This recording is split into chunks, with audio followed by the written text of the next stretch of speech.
Effect से शुरू करते हैं अपना। इफेक्ट में, अच्छा इफेक्ट से पहले एक बार पता करते हो तुम क्या कर रहे हो क्या नहीं जीवन में।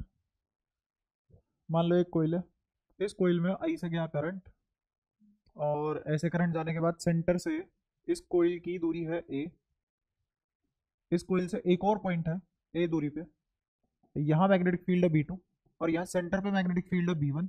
तो तुम्हें निकालना है B1/B2 का रेशो। फटाफट यही बताओ क्या करना है इसमें, लिखवाते चलो। B1 बोलो क्या आएगा, जल्दी बोलो, जल्दी बोलो, गूंगे हो क्या? सेंटर में है तो याद हुआ ही नहीं होगा आज तक।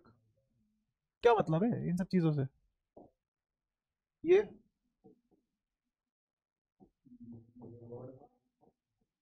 मैं ही लिख देता हूँ भाई, तुम क्या करोगे? पढ़ना तो मेरे को ही है ना, पेपर भी मेरे को ही देने हैं, तो कुछ करना ही नहीं। अब तक याद क्यों नहीं हो रही है सब तुम्हें, हैं? इसको क्या बोल देंगे, म्यू नोट आई ए स्क्वायर ऊपर, नीचे ए, ये लिखा जाएगा 2A²। तो ये 2A² की पावर 3/2 है। अब ध्यान से सुनना, ऊपर ए स्क्वायर है, नीचे से ए स्क्वायर की पावर 3/2, ए क्यूब बाहर आ जाएगा, तो नीचे सिर्फ और सिर्फ एक ए बचेगा, ऊपर बचेगा म्यू नोट आई। अब मुझे क्या सोल्व करना है, 2 की पावर 3/2 सबको दिख रही है, और ये 2 की पावर 1 है, तो क्या हो गया 2 की पावर 5/2। अच्छा 2 की पावर 5/2 का मतलब क्या है कि दो 5 बार मल्टीप्लाई होगा, दो 5 बार मल्टीप्लाई होगा, और पूरे की पावर हाफ हो जाएगा, पूरे की पावर हाफ हो जाएगा। तो दो जो 4 बार मल्टीप्लाई हुआ था उसको मान लेके पावर हाफ करके कि 2 बार मल्टीप्लाई हो रहा है और एक रूट में छूट जाएगा, तो ये 4√2 आ जाएगा। जिसको समझ में आया हो तो ठीक है, नहीं आया हो तो बता दो, लिख के दिखा दूंगा। सबको समझ आया 4√2 कैसे आया? ठीक है, तो अब इन दोनों का रेशियो निकालना था। B1 कितना, mu not I bye 2A, दिख रहा है? और ऐसे ये कितना, mu not I upon 4√2A।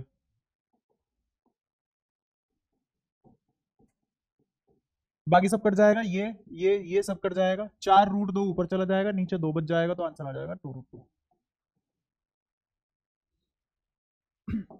और थोड़ा सा बेसिक पूछ लेता हूँ।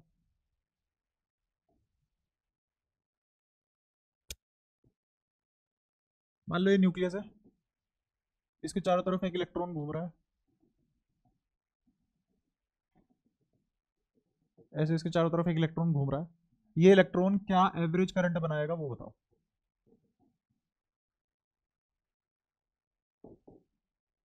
सवाल में कुछ नहीं है, बस यही है, न्यूक्लियस से चारों तरफ इलेक्ट्रॉन घूम रहा है, तो आई एवरेज बताओ क्या बनेगा।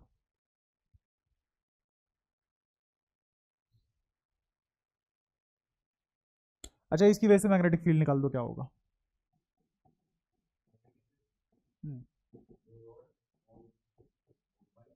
म्यू नॉट अपॉन 4 पाई। हम्म। हम्म। ये क्या है, क्या था ये, किसका फॉर्मूला क्या है ये? अरे तुम्हारा कहाँ से आ रहा है 4 पाई, ये घूमता हुआ इलेक्ट्रॉन कॉइल नहीं है क्या? Mu naught by 2 I by R, कहाँ के फॉर्मूले कहाँ लगा रहे हो? बताओ कैसे करोगे? तुम पढ़ते भी हो, सच बताओ घर जाके, कोई फायदा तो है नहीं अगर ऐसे नहीं कर पा रहे हो तो। एक दो सवाल तुमसे पूछ लो क्लास की शुरुआत में, वो क्लास खराब। बढ़िया, बहुत बढ़िया पढ़ रहे हो।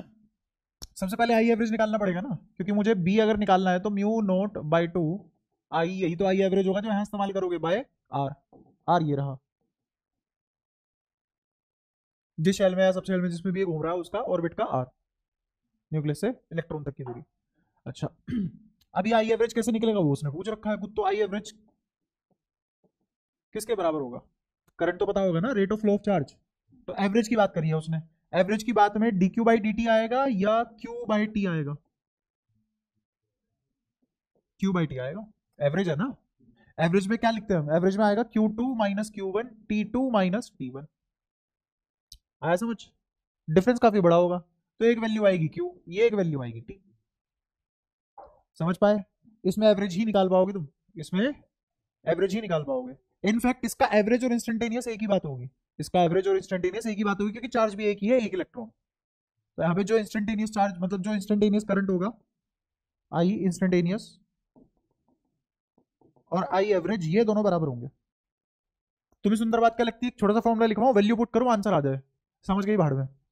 कल को उसने ये डी क्यू चार्ज देके पूछ लिया, फिर मारे जाओगे तुम, क्योंकि वहां पे इंस्टेंटेनियस और एवरेज अलग अलग होंगे। जो मैथ से बेसिक, जो बहुत ही ज्यादा बीज गणित होती है, वो नहीं समझ में आ रही तुम्हें, उसमें कान खड़े हो गए तुम्हारे, ऐसे भौचक्के हो गए, पता नहीं क्या बोल रहा है ये आदमी। तो चार्ज कितना है, टोटल चार्ज कितना है, इलेक्ट्रॉन ई, और टाइम कितना लगा, टाइम निकालेंगे अब। टाइम कैसे निकालते हैं, टाइम ऐसे निकालते हैं कि ये कितना घूम चुका है total, time distance upon upon speed, time distance upon speed. तो टाइम को वेलोसिटी, सॉरी ये डिस्प्लेसमेंट अपॉन वेलोसिटी मत लिखना, क्यों, क्योंकि टाइम स्केलर है और तुम वहां पे वेक्टर डिवीजन लगा रहे हो। तो जहां तुम स्केलर से चीजें निकाल सकते हो वहां स्केलर से ही निकालो। तो यहाँ पे क्या आ जाएगा, डिस्टेंस कितना, 2 पाई आर, नीचे 2 पाई आर, नीचे क्या आएगा, अरे स्पीड आएगी ना, तो स्पीड किस स्पीड से घूम रहा है ये, एंगुलर स्पीड। अच्छा एंगुलर स्पीड नीचे बस ओमेगा लिख दो या वेलोसिटी या स्पीड आएगी, स्पीड आएगी चाचा, जिसको मैं थोड़ी देर के लिए वी नाम दे रहा हूं। ये इस वी को ओमेगा में कन्वर्ट करोगे, ये वी किसके बराबर होगा, आर ओमेगा, वी किसके बराबर होगा, आर ओमेगा। दूसरा तुम ये भी बोल सकते हो T equals to 2 pi by omega होता है, खेल ही खत्म। टाइम पीरियड कितना होगा इसका, 2 पाई बाय ओमेगा, क्योंकि ये कैसा मोशन करेगा, यूनिफॉर्म सर्कुलर मोशन कर रहा है, एक ही चार्ज है और यहां से लेके यहां तक सेम एंगल में, सेम एंगल में सेम दूरी चलेगा, सेम एंगल में 5 डिग्री में। अगर ये मान लो 10⁻⁻4 एंगस्ट्रॉम कवर कर लेता है, तो अगले 5 रेडियन में भी ये 10⁻4 एंगस्ट्रॉम ही -4 एंगस्ट्रॉम ही कवर करेगा, क्योंकि यूनिफॉर्म सर्कुलर मोशन है, एक ही चार्ज है। इलेक्ट्रॉन में ऐसे तो है नहीं कि यहाँ से यहाँ अलग तरीके से आ गया, फिर यहाँ से यहाँ अलग तरीके से आ गया, इलेक्ट्रॉन वही है, न्यूक्लियस वही है, चार्ज कॉन्फिगरेशन वही है, क्यों बदलेगा ये सब कुछ। ठीक है, तो टाइम पीरियड या तो ये इस्तेमाल कर लो या यहाँ से अपना फॉर्मुला निकाल लो, वी की जगह क्या रखोगे, आर ओमेगा, देखो आर से आर कट गया, आ गया 2 pi by omega, hence prove. तो टाइम रख दो इधर, कितना है टाइम, 2 पाई बाय ओमेगा, बताओ कोई दिक्कत। अब मैंने क्या निकाल लिया, आई एवरेज, आई एवरेज निकालते किसके उसमें रख दो, इसमें फॉर्मूले में बी के। तो mu naught by 2, I average कितना निकाला, ई ओमेगा बाय 2 पाई, और नीचे आर था, आ गया आंसर। ये है magnetic field, magnetic field created by electron, single electron. ठीक है, अगर मैं इसी सवाल को बदल के इसमें इलेक्ट्रॉन की बजाय क्या बोल दूं, इसमें इलेक्ट्रॉन की बजाय मैं बोल दूं कि डी क्यू चार्ज फ्लो कर रहा है, कितना चार्ज फ्लो कर रहा है, डी क्यू चार्ज फ्लो कर रहा है। तो अगर मैं बोलूं कि डीएल लेंथ पे डी क्यू चार्ज है, डीएल लेंथ पे डी क्यू चार्ज है, दोबारा से डीएल लेंथ पे डी क्यू चार्ज है, तो मेरे को बताओ टोटल लेंथ पे कितना चार्ज होगा, क्यू और टोटल लेंथ होगी कितनी, 2 पाई आर। अब अगर मैं एवरेज निकालूंगा लगाएगा, आई एवरेज कितना आ जाएगा, आई एवरेज तो आ जाएगा Q by 2 pi by omega, time की वैल्यू का रख दी 2 pi by omega, 2 pi by omega तो फुल टाइम पीरियड है ना, तो पूरे टाइम पीरियड में कितना चार्ज गिना गया, कैपिटल क्यू, ये आ गया आई एवरेज। लेकिन ये भी अगर मेरे को आई इंस्टेंटेनियस निकालना पड़ जाए तो वो अब d Q by d T लिखा जाएगा, वहां पे मत लगा देना ये सब, आया समझ। तो अब इस केस में अगर उसने डी क्यू चार्ज दिया हुआ है, तो जब तुम बी निकालोगे, बी में आई एवरेज ही रख के निकालोगे, क्योंकि तुम्हें तो पूरा एक लूप का करंट निकालना है। तो इसकी वजह से बी अभी भी क्या रहेगा, B still mu naught by 2 e omega by 2 pi R, क्यों, क्योंकि ये तो हम एवरेज से निकालेंगे ना। ठीक है, समझ आया तुम्हें, ये भी समझ आया, इस डी क्यू के केस में दो इंस्टेंटेनियस और एवरेज अलग अलग होंगे, सेम नहीं होंगे, वहीं पे एक इलेक्ट्रॉन के केस में जो इंस्टेंटेनियस होगा वही एवरेज होगा। क्लियर है, यहाँ तो कोई परेशानी, कोई ऐसा जिसको समझ में ना आ रहा हो, भाई दो छोटे छोटे सवाल थे, 2 मिनट में होने चाहिए थे, 10 मिनट में करे हमने, हमने क्या वो भी मैं नहीं करे, तुम तो पता नहीं कब करोगे। ये तो ऐसे सवाल थे जो सिर्फ टेस्ट कर रहा था मैं, तुम पढ़ते भी हो कि नहीं, घर पे जाके तुमको कुछ याद भी है कि नहीं, बेसिक बेसिक फॉर्मूले याद नहीं है तुम्हें। ठीक है, अब हम इफेक्ट की तरफ चलते हैं, हमने कर ली generation, generation done, generation of, ये पीढ़ी वाला जनरेशन नहीं है, ये कौन सा वाला जनरेशन है, जनरेट कैसे करते हैं, जनरेशन ऑफ बी डन हो गई हमारी। अब हम चलते हैं effect, effect of magnetic field. अब सुनना हुआ क्या, एक एक्सपेरिमेंट हुआ, एक्सपेरिमेंट क्या हुआ, एक कमरा लिया गया, उस कमरे में मैग्नेटिक फील्ड छोड़ दिया गया, बताओ मैग्नेटिक फील्ड की डायरेक्शन क्या रखना चाहोगे, तुम्हारी इच्छा है, तुम्हारी इच्छा स्वाद अनुसार रख लेंगे, राइट लेफ्ट अप डाउन, क्या जल्दी बोलो।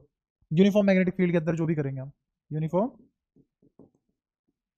मैग्नेटिक फील्ड लेना। अच्छा यूनिफॉर्म मैग्नेटिक फील्ड कैसे बनाया जाता है, शीट, इनफाइनाइट शीट ले लो जिसमें करंट जा रहा हो, तो क्या बन जाएगा, यूनिफॉर्म मैग्नेटिक फील्ड बन जाएगा, सब सीख रखा हमने। ठीक है, तो जनरेशन में इसीलिए ये सब पहले सिखा दिया गया। अब तुम्हें पता है कि यूनिफॉर्म मैग्नेटिक फील्ड कहां से लाना है, शीट से लाना है। अच्छा, अब मुझे ये बताओ कि ये कमरा है, इसमें मैग्नेटिक फील्ड यूनिफॉर्म लेना है, तो बताओ कैसे लेना चाहोगे? ऐसे जाता हुआ, ऐसे जाता हुआ, left to right, right to left, up to down, down to up, जल्दी बोलो, तुम्हारी चॉइस है, राइट टू लेफ्ट, राइट ये रहा, लेफ्ट ये रहा, तो ऐसे मैग्नेटिक फील्ड ले लिया हमने।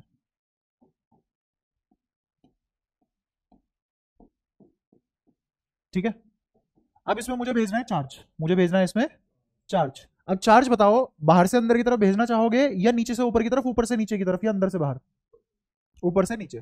तो चार्ज ऐसे भेजा हमने, ये भेजा गया चार्ज।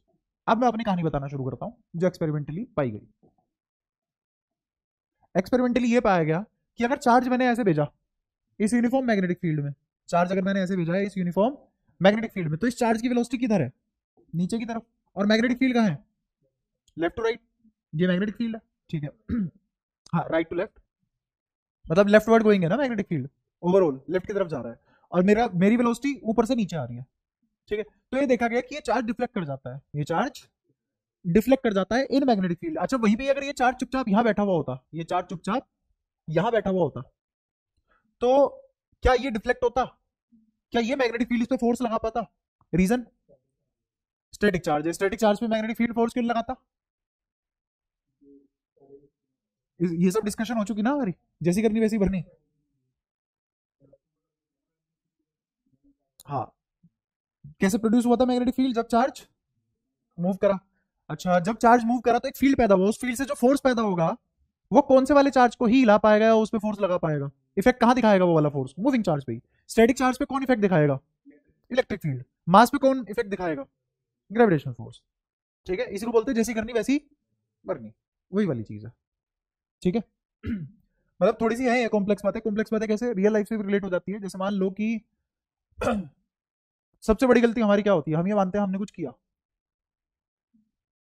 हमने कुछ किया, ये हमारी सबसे बड़ी गलती है, और ये गलती हम करते रहेंगे समझने के बाद भी। आज मैंने तुम्हें समझा दी, और इनफैक्ट जो तुम्हें समझा रहा है, जो कि मैं खुद ये गलती करता रहता हूँ, हम मानते हैं मैंने किया, मैंने तुम्हें पढ़ाया, तुमने पढ़ लिया, तुमने कर लिया, मैंने वो कर लिया, मैंने काम कर लिया।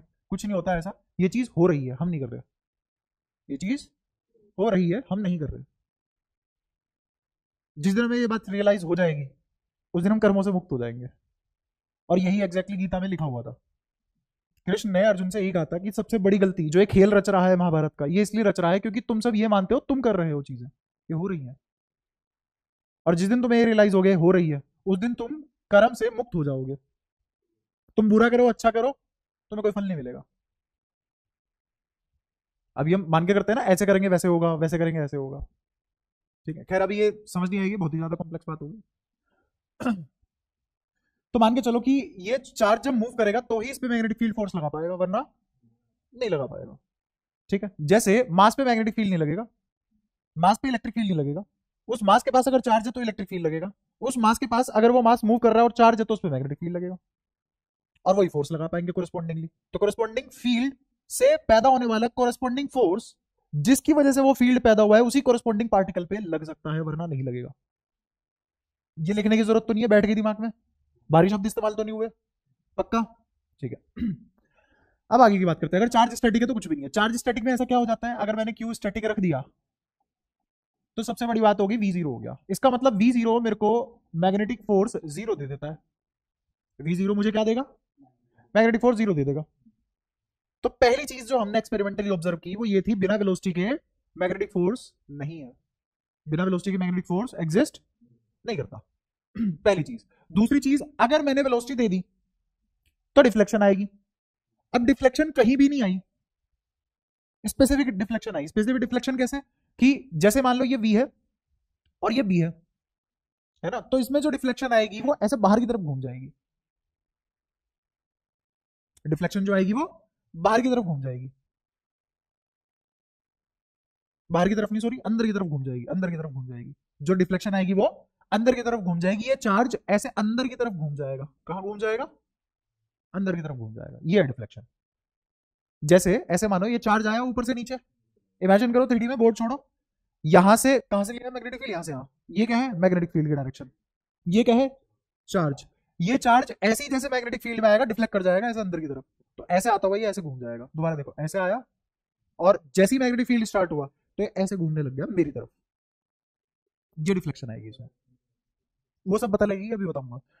अब हुआ ये, अगर मैंने वेलोसिटी बढ़ाई तो डिफ्लेक्शन बढ़ी, वेलोसिटी बढ़ाई तो if increase deflection also increase. पढ़ पा रहे हो? अगर वेलोसिटी बढ़ाई तो डिफ्लेक्शन भी बढ़ेगी। ये एंगल बता रहा है एंगल ऑफ डिफ्लेक्शन, कितना डिफ्लेक्ट होता है पार्टिकल। ठीक है, अच्छा फिर मैंने क्या, चलो एक काम कर देते, चार्ज का मैग्नीट्यूड जो बढ़ा दे, चार्ज का मैग्नीट्यूड बढ़ा दिया और वेलोसिटी है अभी भी इसके पास, अगर मैग्नीट्यूड बढ़ा दिया और वेलोसिटी जीरो है तो भी मेरा फोर्स क्या होगा, जीरो, तो कुछ पढ़ने की जरूरत ही नहीं है। लेकिन अगर मेरा मैग्नीट्यूड बढ़ा और मेरी वेलोसिटी जीरो नहीं है, मेरी वेलोसिटी जीरो नहीं है, तो फिर से क्या होगा, डिफ्लेक्शन बढ़ जाएगी, फिर से डिफ्लेक्शन बढ़ जाएगी। अब मैंने क्या किया, मैग्नेटिक फील्ड बढ़ा दिया, अगर मैग्नेटिक फील्ड बढ़ा दिया तो डिफ्लेक्शन फिर से बढ़ गई। तो इसका मतलब डिफ्लेक्शन मैग्नेटिक फील्ड बढ़ाने पे बढ़ रही है, वेलोसिटी बढ़ाने पे बढ़ रही है और चार्ज का मैग्नीट्यूड बढ़ाने पे बढ़ रही है। इसका मतलब मेरा मैग्नेटिक फोर्स किन किन चीजों पे डिपेंड कर रहा है, क्यू पे, वी पे और बी पे। इसमें से दो तो वेक्टर क्वांटिटी है, दो तो वेक्टर क्वांटिटी है और एक स्केलर क्वांटिटी है। ठीक है, तो ये जो स्केलर क्वांटिटी है सिर्फ और सिर्फ मैग्नीट्यूड पे फर्क डाल सकती है फोर्स के। फोर्स की डायरेक्शन कौन डिसाइड करेंगे, ये दो वेक्टर। फोर्स की डायरेक्शन कौन डिसाइड करेंगे, ये दो वेक्टर। अब मैंने तो तुम्हें एक सेटअप करके दिखाया, ऐसे कितने सेटअप लिए होंगे उन्होंने, कितनी बार एक्सपेरिमेंट परफॉर्म किया होगा, बहुत बार। तो हर बार डायरेक्शन जो ऑब्जर्व हुई वो डायरेक्शन इस तरीके से ऑब्जर्व हुई कि फोर्स की डायरेक्शन, बहुत सारे एक्सपेरिमेंट, बहुत सारे सेटअप करने के बाद इसकी डायरेक्शन वी क्रॉस बी के लूंगा, किसके लूंगा, हमेशा वी क्रॉस बी के लूंगा, हमेशा वी क्रॉस बी के लूंगा। अब वी क्रॉस बी के लूंगा आने का मतलब क्या है, जैसे ये वेलोसिटी नीचे की तरफ है ना, और पाम किसकी तरफ होनी चाहिए, मैग्नेटिक फील्ड की तरफ। अंगूठा खोल दोगे तो कहां जाएगा, अंदर की तरफ, इसलिए वो अंदर डिफ्लेक्ट हुआ। ठीक है, तो अब मेरा फॉर्मूला क्या बना फोर्स का, मैग्नेटिक फोर्स का फॉर्मूला बन गया Q times V cross B। V cross B मुझे क्या बता रहा है, डायरेक्शन क्या होगी इस फोर्स की, V क्रॉस B क्या बता रहा है। और जो भी हमने क्रॉस प्रोडक्ट में पढ़ा था वो सब यहां एप्लीकेबल होगा, जो भी हमने क्रॉस प्रोडक्ट पढ़ा था वो यहां एप्लीकेबल होगा। 12th क्लास डे 1 चैप्टर 1 से बता दो मेरे को कहां वेक्टर्स पीछा छोड़ रहा है हमारा। इसीलिए दो चीजें बोल रहा हूं, बेसिक मैथ वेक्टर बिल्कुल धनिया मिर्चा पूरी फिजिक्स के हर चैप्टर में इस्तेमाल होंगे, हर चैप्टर में। तो इसलिए बहुत ज्यादा क्लियर होने चाहिए, जितने ज्यादा क्लियर होंगे उतनी स्पीड बढ़ जाती है हर चैप्टर में। तो वी क्रॉस बी क्या देगा मुझे, फोर्स की डायरेक्शन।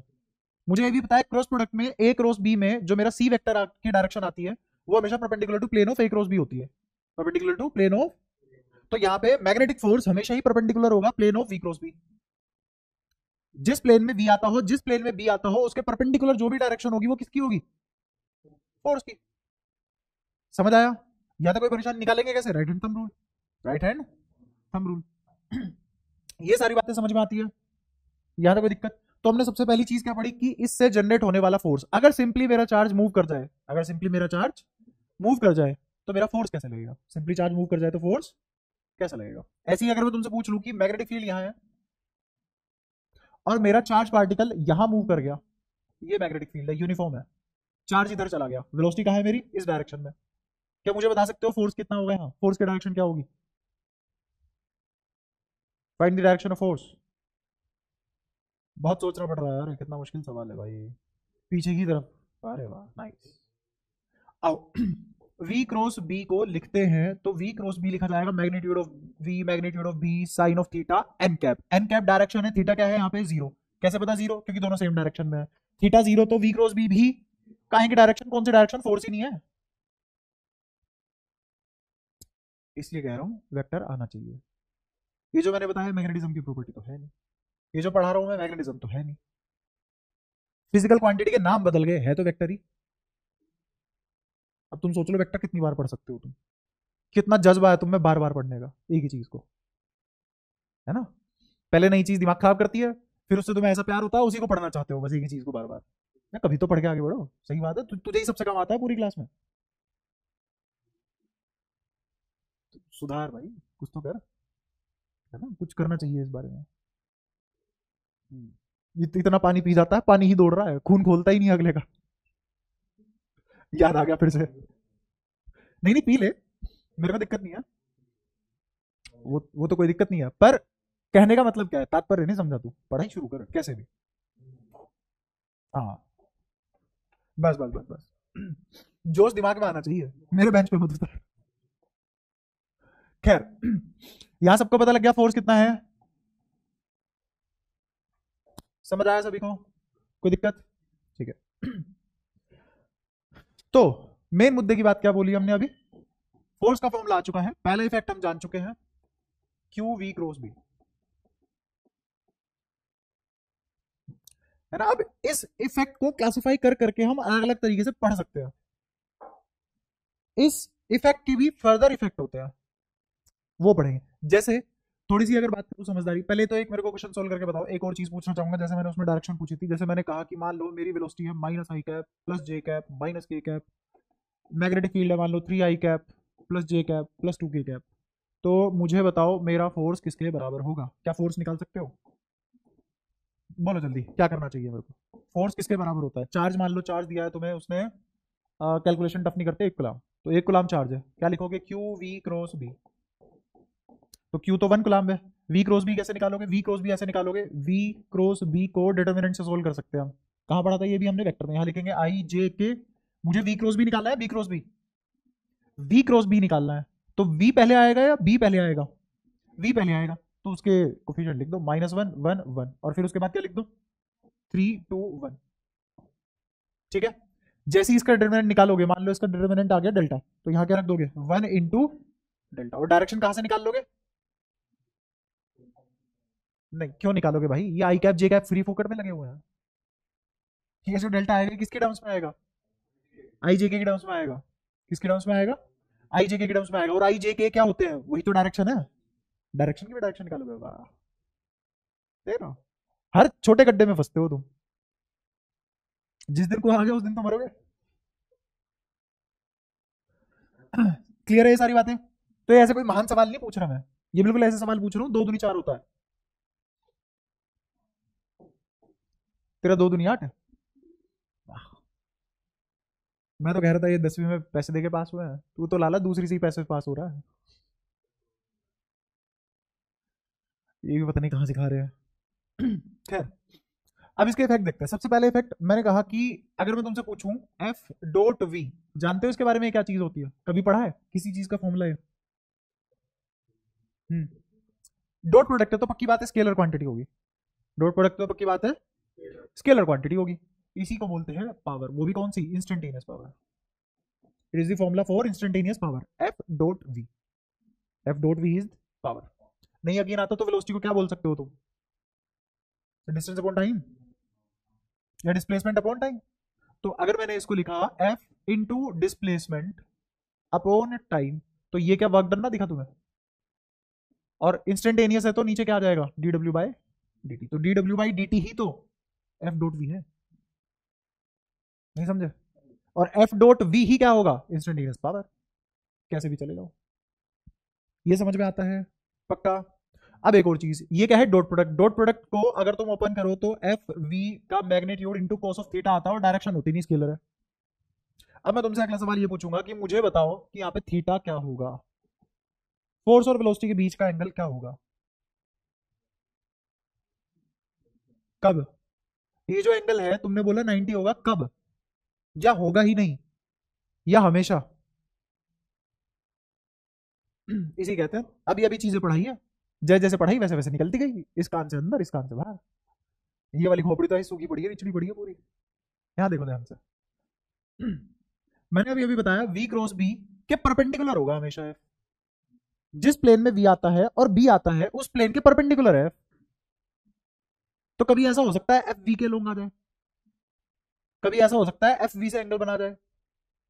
क्या एफ हमेशा ही वी के परपेंडिकुलर होगा?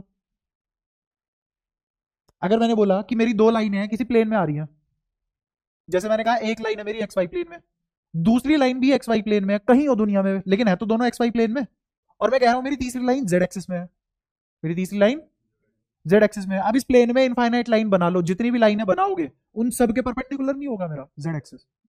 अब इमेजिन करो कि जेड एक्सिस पे है फोर्स, और इस प्लेन में है वी और बी, वेलोसिटी और मैग्नेटिक फील्ड इस प्लेन में है, तो मेरा फोर्स हमेशा ही वी के भी परपेंडिकुलर होगा। और कब? ऑलवेज। कब? ऑलवेज। तो ये थीटा कब 90 डिग्री होगा एफ और वी के बीच, कब होगा 90 डिग्री? ऑलवेज। बहुत मुश्किल बातें कर रहे हैं क्या?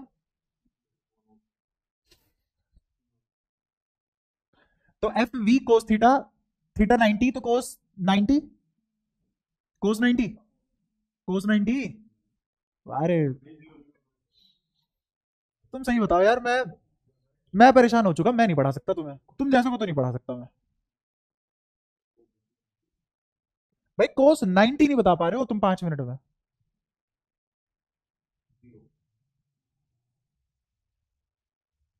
कब? हमेशा। तो पावर क्या हो जाएगी? कब?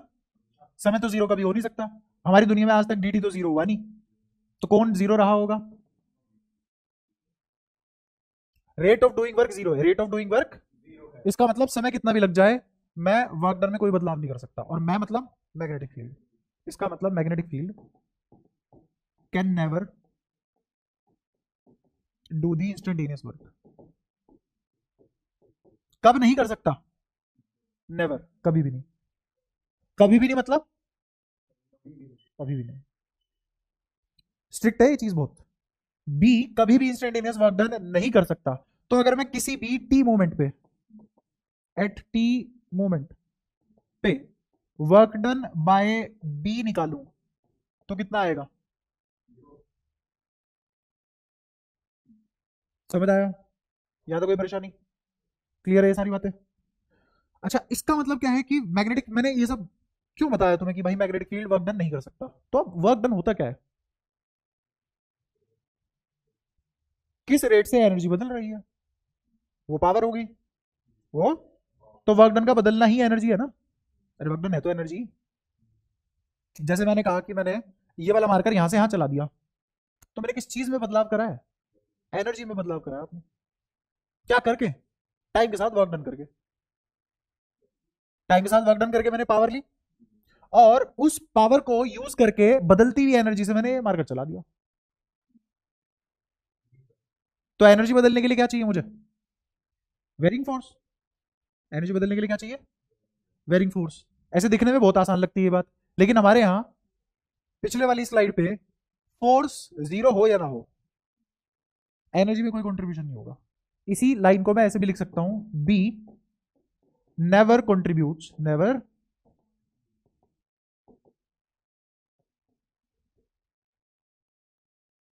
इन change of energy for a system. System की एनर्जी में बी कभी भी बदलाव नहीं ला सकता, बी कभी भी सिस्टम की एनर्जी चेंज नहीं कर सकता। तुम ऐसे याद करो, तुम्हें याद रहेगा। बी कभी भी सिस्टम की एनर्जी नहीं बदल सकता, बी कभी भी सिस्टम की एनर्जी नहीं बदल सकता, कि ये बात दिमाग में रहेगी। और अटवानी रहा हूं मैं, बिल्कुल लॉजिकली समझाता वाला आया हूं। बी कभी भी सिस्टम की एनर्जी नहीं बदल सकता, मतलब क्या है इस बात का, बी कभी भी सिस्टम की एनर्जी नहीं बदल सकता। मान लो कोई मैग्नेटिक फील्ड है, ये गिवन है तुम्हें, काइनेटिक एनर्जी तुम लिखना जानते हो हाफ एम वी स्क्वायर, ये मुझे लगता है ऐसा तुम लिखना जानते हो, अब तो मुझे किसी चीज का भरोसा है नहीं खैर। तो kinetic energy half M V square है, क्या ये एनर्जी है? इसमें ये दोनों तो वैसे ही नहीं बदलते, भाई हाफ थोड़ी ना बदल लोगे, हाफ तो हाफ ही रहेगा। मास भी नहीं बदल सकते, मास मास ही रहेगा, है ना। तो क्या बदल सकता था मैं? वेलोसिटी नहीं है, स्पीड है। काइनेटिक एनर्जी स्केलर है, काइनेटिक एनर्जी, तो ये क्या लिखा हुआ है? स्पीड लिखा हुआ है। तो इसका मतलब है क्या नहीं बदल सकता? स्पीड नहीं बदल सकता।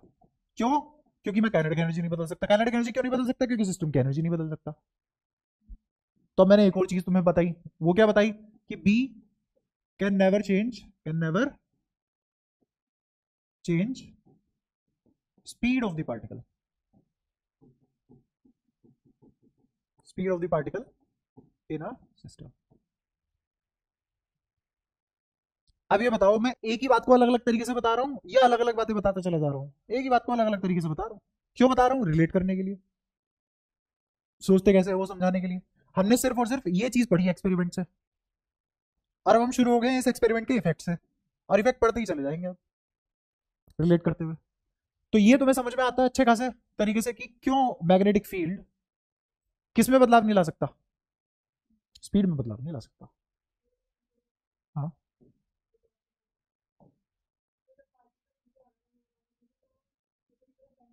हाँ, तो क्या स्पीड थोड़ी ना बदली है? सेम रहेगी। ठीक है, तुम्हें तो पता होगा ना वेलोसिटी दो कंपोनेंट में टूटता है वेलोसिटी की, एक तो होती है मैग्नीट्यूड, वेलोसिटी का मैग्नीट्यूड लिखा जाता है और डायरेक्शन लिखी जाती है। अगर मैं सिर्फ मैग्नीट्यूड ले लूं तो उसे क्या बोलते हैं? इसका मतलब है वेलोसिटी का क्या नहीं बदल पा रहा? मैग्नीट्यूड नहीं बदल पा रहा। क्या बदल सकता हूं?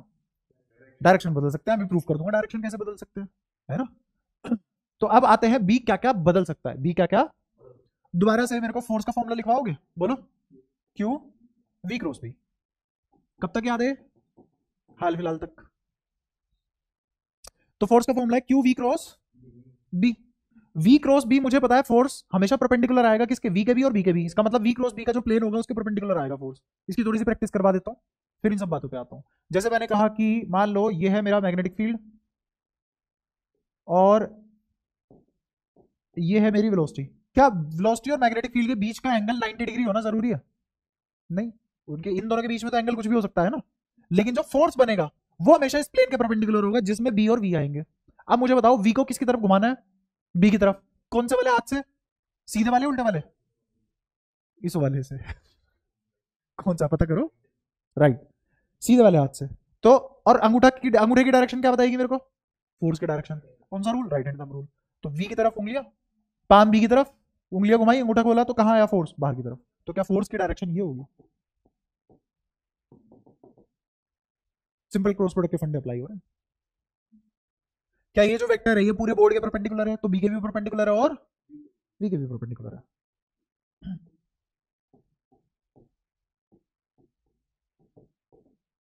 बताओ एफ कहां? एफ ये रहा वी, इसको बाहर की तरफ, तो भी कहां है? फिर से क्लियर है? और देखो, अगर मैंने बोला वी है ये, बी है ये, अब बताओ फोर्स कहां आएगा? अंदर कैसे आ जाएगा फोर्स? अंदर तो वेलोसिटी है, वेलोसिटी अंदर की तरफ, पाम बी की तरफ। तो जैसे ही मैं वी को बी की तरफ घुमाऊंगा, देख पा रहे हो, तो अंगूठा कहां जा रहा है? इस डायरेक्शन में। तो ये क्या बना? फोर्स। तुम्हें लगा फोर्स ये तो ऐसे आएगा या ऐसे आएगा? ऐसे थोड़ी ना होता है, वी क्रॉस बी से आएगा भाई फोर्स। क्लियर है? अभी तक एक भी तुम नहीं बता पा रहे हो सही से, वो भी तेजी में। इस बार बताना।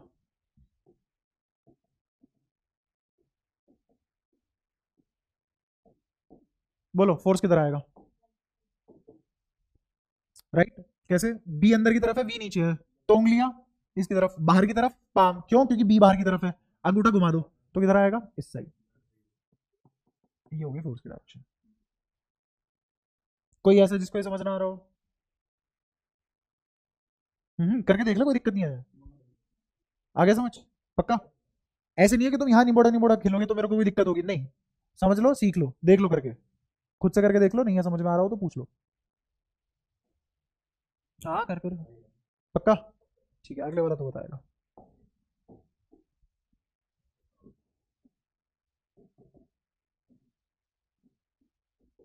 बता वेलोसिटी किधर है? वेलोसिटी बता, वेलोसिटी कहाँ है? कैसे? रुक जाओ, इसको बताने दो। ऐसे, ये होगी वेलोसिटी। मुझे क्या पता, मैं तो तेरे से पूछ रहा हूँ। कैसे निकाला? हाँ, ठीक है। अच्छा, अगर मैंने वेलोसिटी यहाँ बना दी तो? यहाँ बना दी तो? तीनों में से बता कौन सी सही है? बीच वाली। ठीक है, हाँ तो बता। ऐसे? ऐसे? तू बता। सौरभ, इन तीनों में से कौन सी? कोई सी भी नहीं? हाँ, कोई सी भी हो सकती है। बिल्कुल सही। हाँ भी मौलिक, यही वाला। गोरा, इन तीनों में से कोई सी भी हो सकती है। हाँ भाई, तीनों में से कोई सी भी हो सकती है। ये वाली परपेंडिकुलर भी होनी चाहिए, किससे? अच्छा, इन तीनों में से कोई सी भी हो सकती है। इन तीनों में से कोई सी भी हो सकती है तेरे हिसाब से। ठीक है।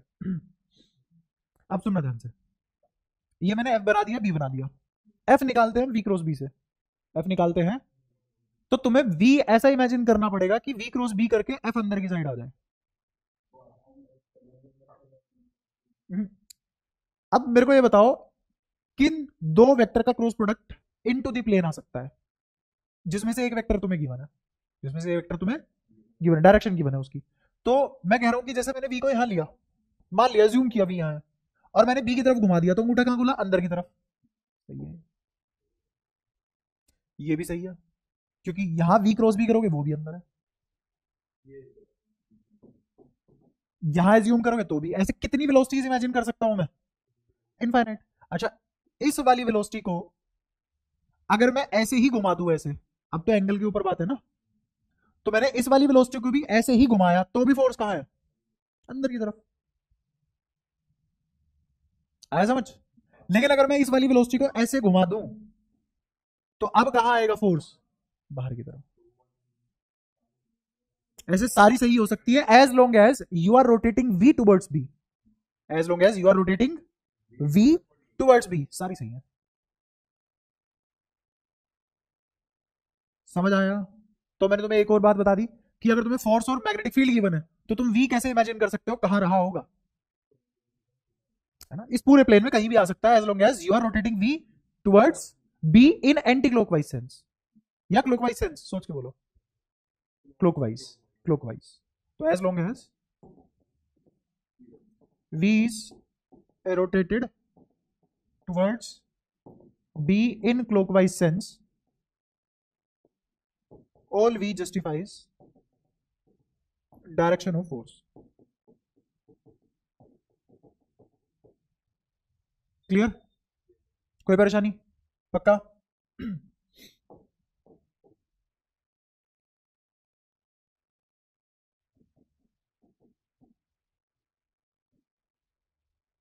अब बताओ फोर्स कहां आएगा,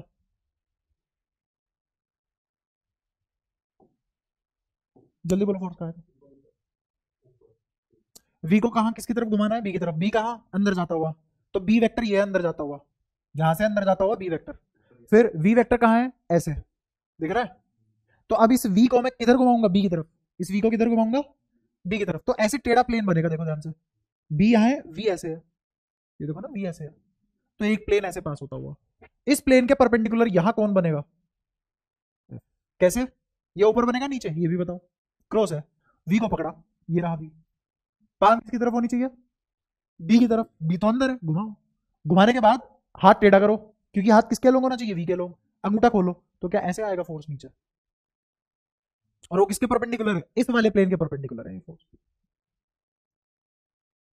वी और बी के बीच में कोई भी एंगल हो सकता है, उससे मुझे कोई मतलब नहीं है, लेकिन जिस प्लेन में वी और बी है उस प्लेन के परपेंडिकुलर ही आएगा हमेशा फोर्स, फोर्स हमेशा परपेंडिकुलर आएगा, फोर्स का कभी भी कोई भी कंपोनेंट बी के लोग नहीं हो सकता। ठीक है, ये बात कहां से सीखी हमने, यहां से। इसको तुम ऐसे भी लिख सकते हो, no component of force exist in direction of B, B के डायरेक्शन में कभी भी फोर्स का कोई कंपोनेंट एग्जिस्ट नहीं कर सकता। ये फोर्स समझ में आता है कैसे प्लॉट कर दिया है, अब सब कंफर्टेबल हो चुके हैं वो डायरेक्शन वाइज, सबको समझ में आ चुका है क्रॉस प्रोडक्ट क्या चीज है। अच्छा, अब मैं अगर तुम्हें बोलूं कि मुझे इसमें नहीं, इस वाले में करो कि एक और क्वेश्चन कर लो बस, फिर मैं तुम्हें उसमें एक और चीज करा दूंगा।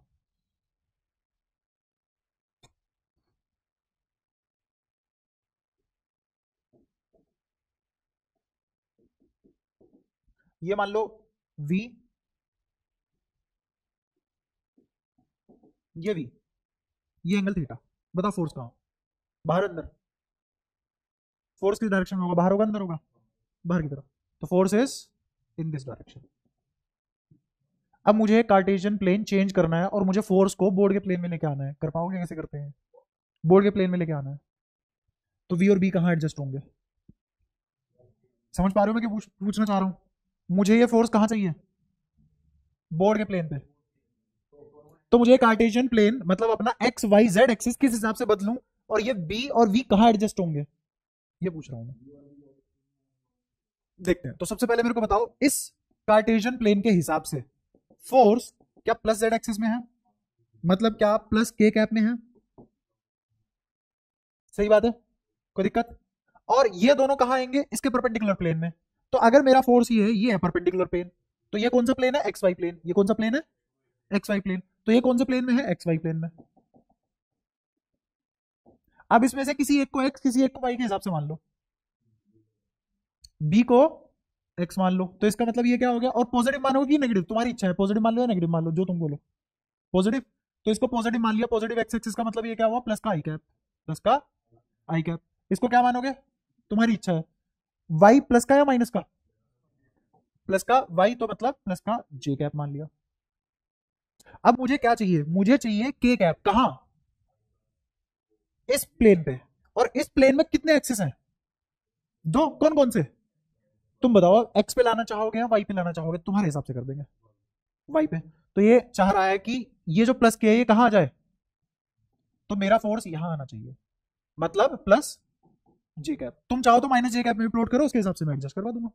मैं सिखा रहा हूं कार्टेशियन प्लेन को अपने हिसाब से कैसे बदलते हैं, है तो रेफरेंस ही ना। ठीक है। अब फोर्स मैंने बना लिया है प्लस जे में, फोर्स मैंने बना लिया प्लस जे में। मेरे को ध्यान से बताना कि आई क्रॉस जे, प्लस का आई प्लस का क्रॉस जे मेरे को क्या दे रहा था इधर? प्लस का।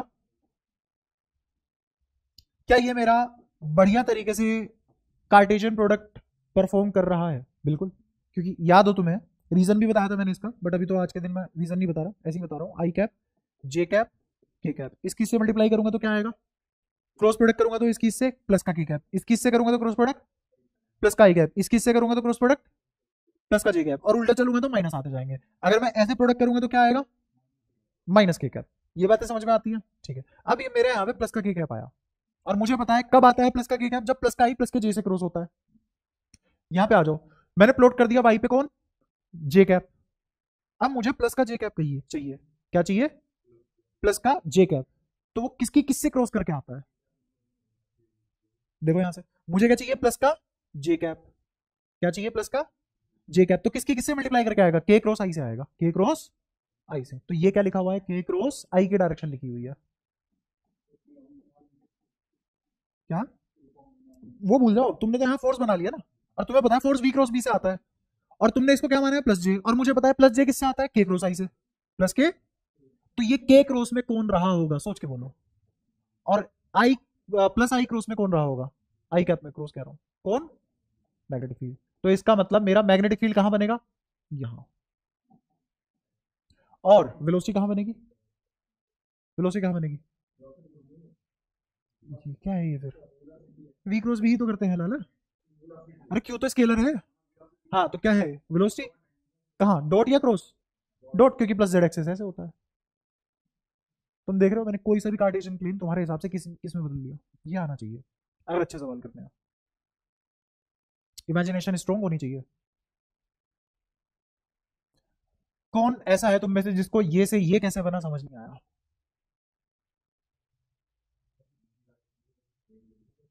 बी की डायरेक्शन हाँ सेम रहेगी, क्या दिक्कत है उसमें? हाँ इंटरचेंज हो गए दोनों, लेकिन इसको रटना मत, है ना? कल को वो बोल दे कि मुझे फोर्स और वेलोसिटी सेम प्लेन में चाहिए। इसका एक वर्जन तो ये हो गया,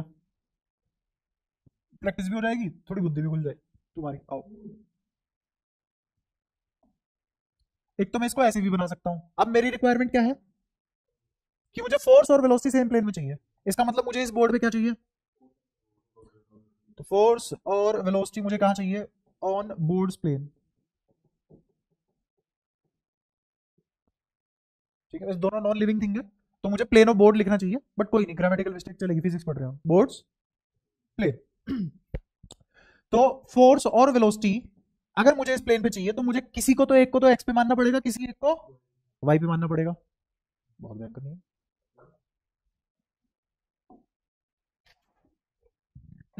बताओ कौन सा किस पे मानना पसंद करोगे? फोर्स कहां मानोगे? वेलोसिटी कहां मानोगे? कहां मानोगे? एक्स पे फोर्स मान लिया, और वेलोसिटी कहां मान ली? वाई पे। ऑप्शन नहीं बचा, ऑप्शन ही नहीं है कोई। ठीक है, अब वी क्रॉस बी करके फोर्स आना चाहिए, वी क्रॉस बी करके फोर्स आना चाहिए। तो मेरे को बताओ, अगर v यहाँ है और मैं b इधर ले लूं और इसको इधर घुमा दूं तो फोर्स यहाँ नहीं आ जाएगा? तो इसका मतलब b कहाँ है? डॉट बाहर। क्या तुम कोई सा भी कार्टेशियन प्लेन अपनी सहूलियत अनुसार बदल सकते हो? अभी मैंने जो तुम्हें ये सिखाया है कि मान लो इस चित्र को कोई इंसान यहां से देख रहा है, इसी डायग्राम को कोई इंसान यहां से देखेगा, और हर किसी को पता है अपनी तरफ आते हुए को जेड एक्सिस मानते हैं। तो इसका जेड एक्सिस, इसका जेड एक्सिस के इसका माइनस एक्स एक्सिस नहीं हो गया?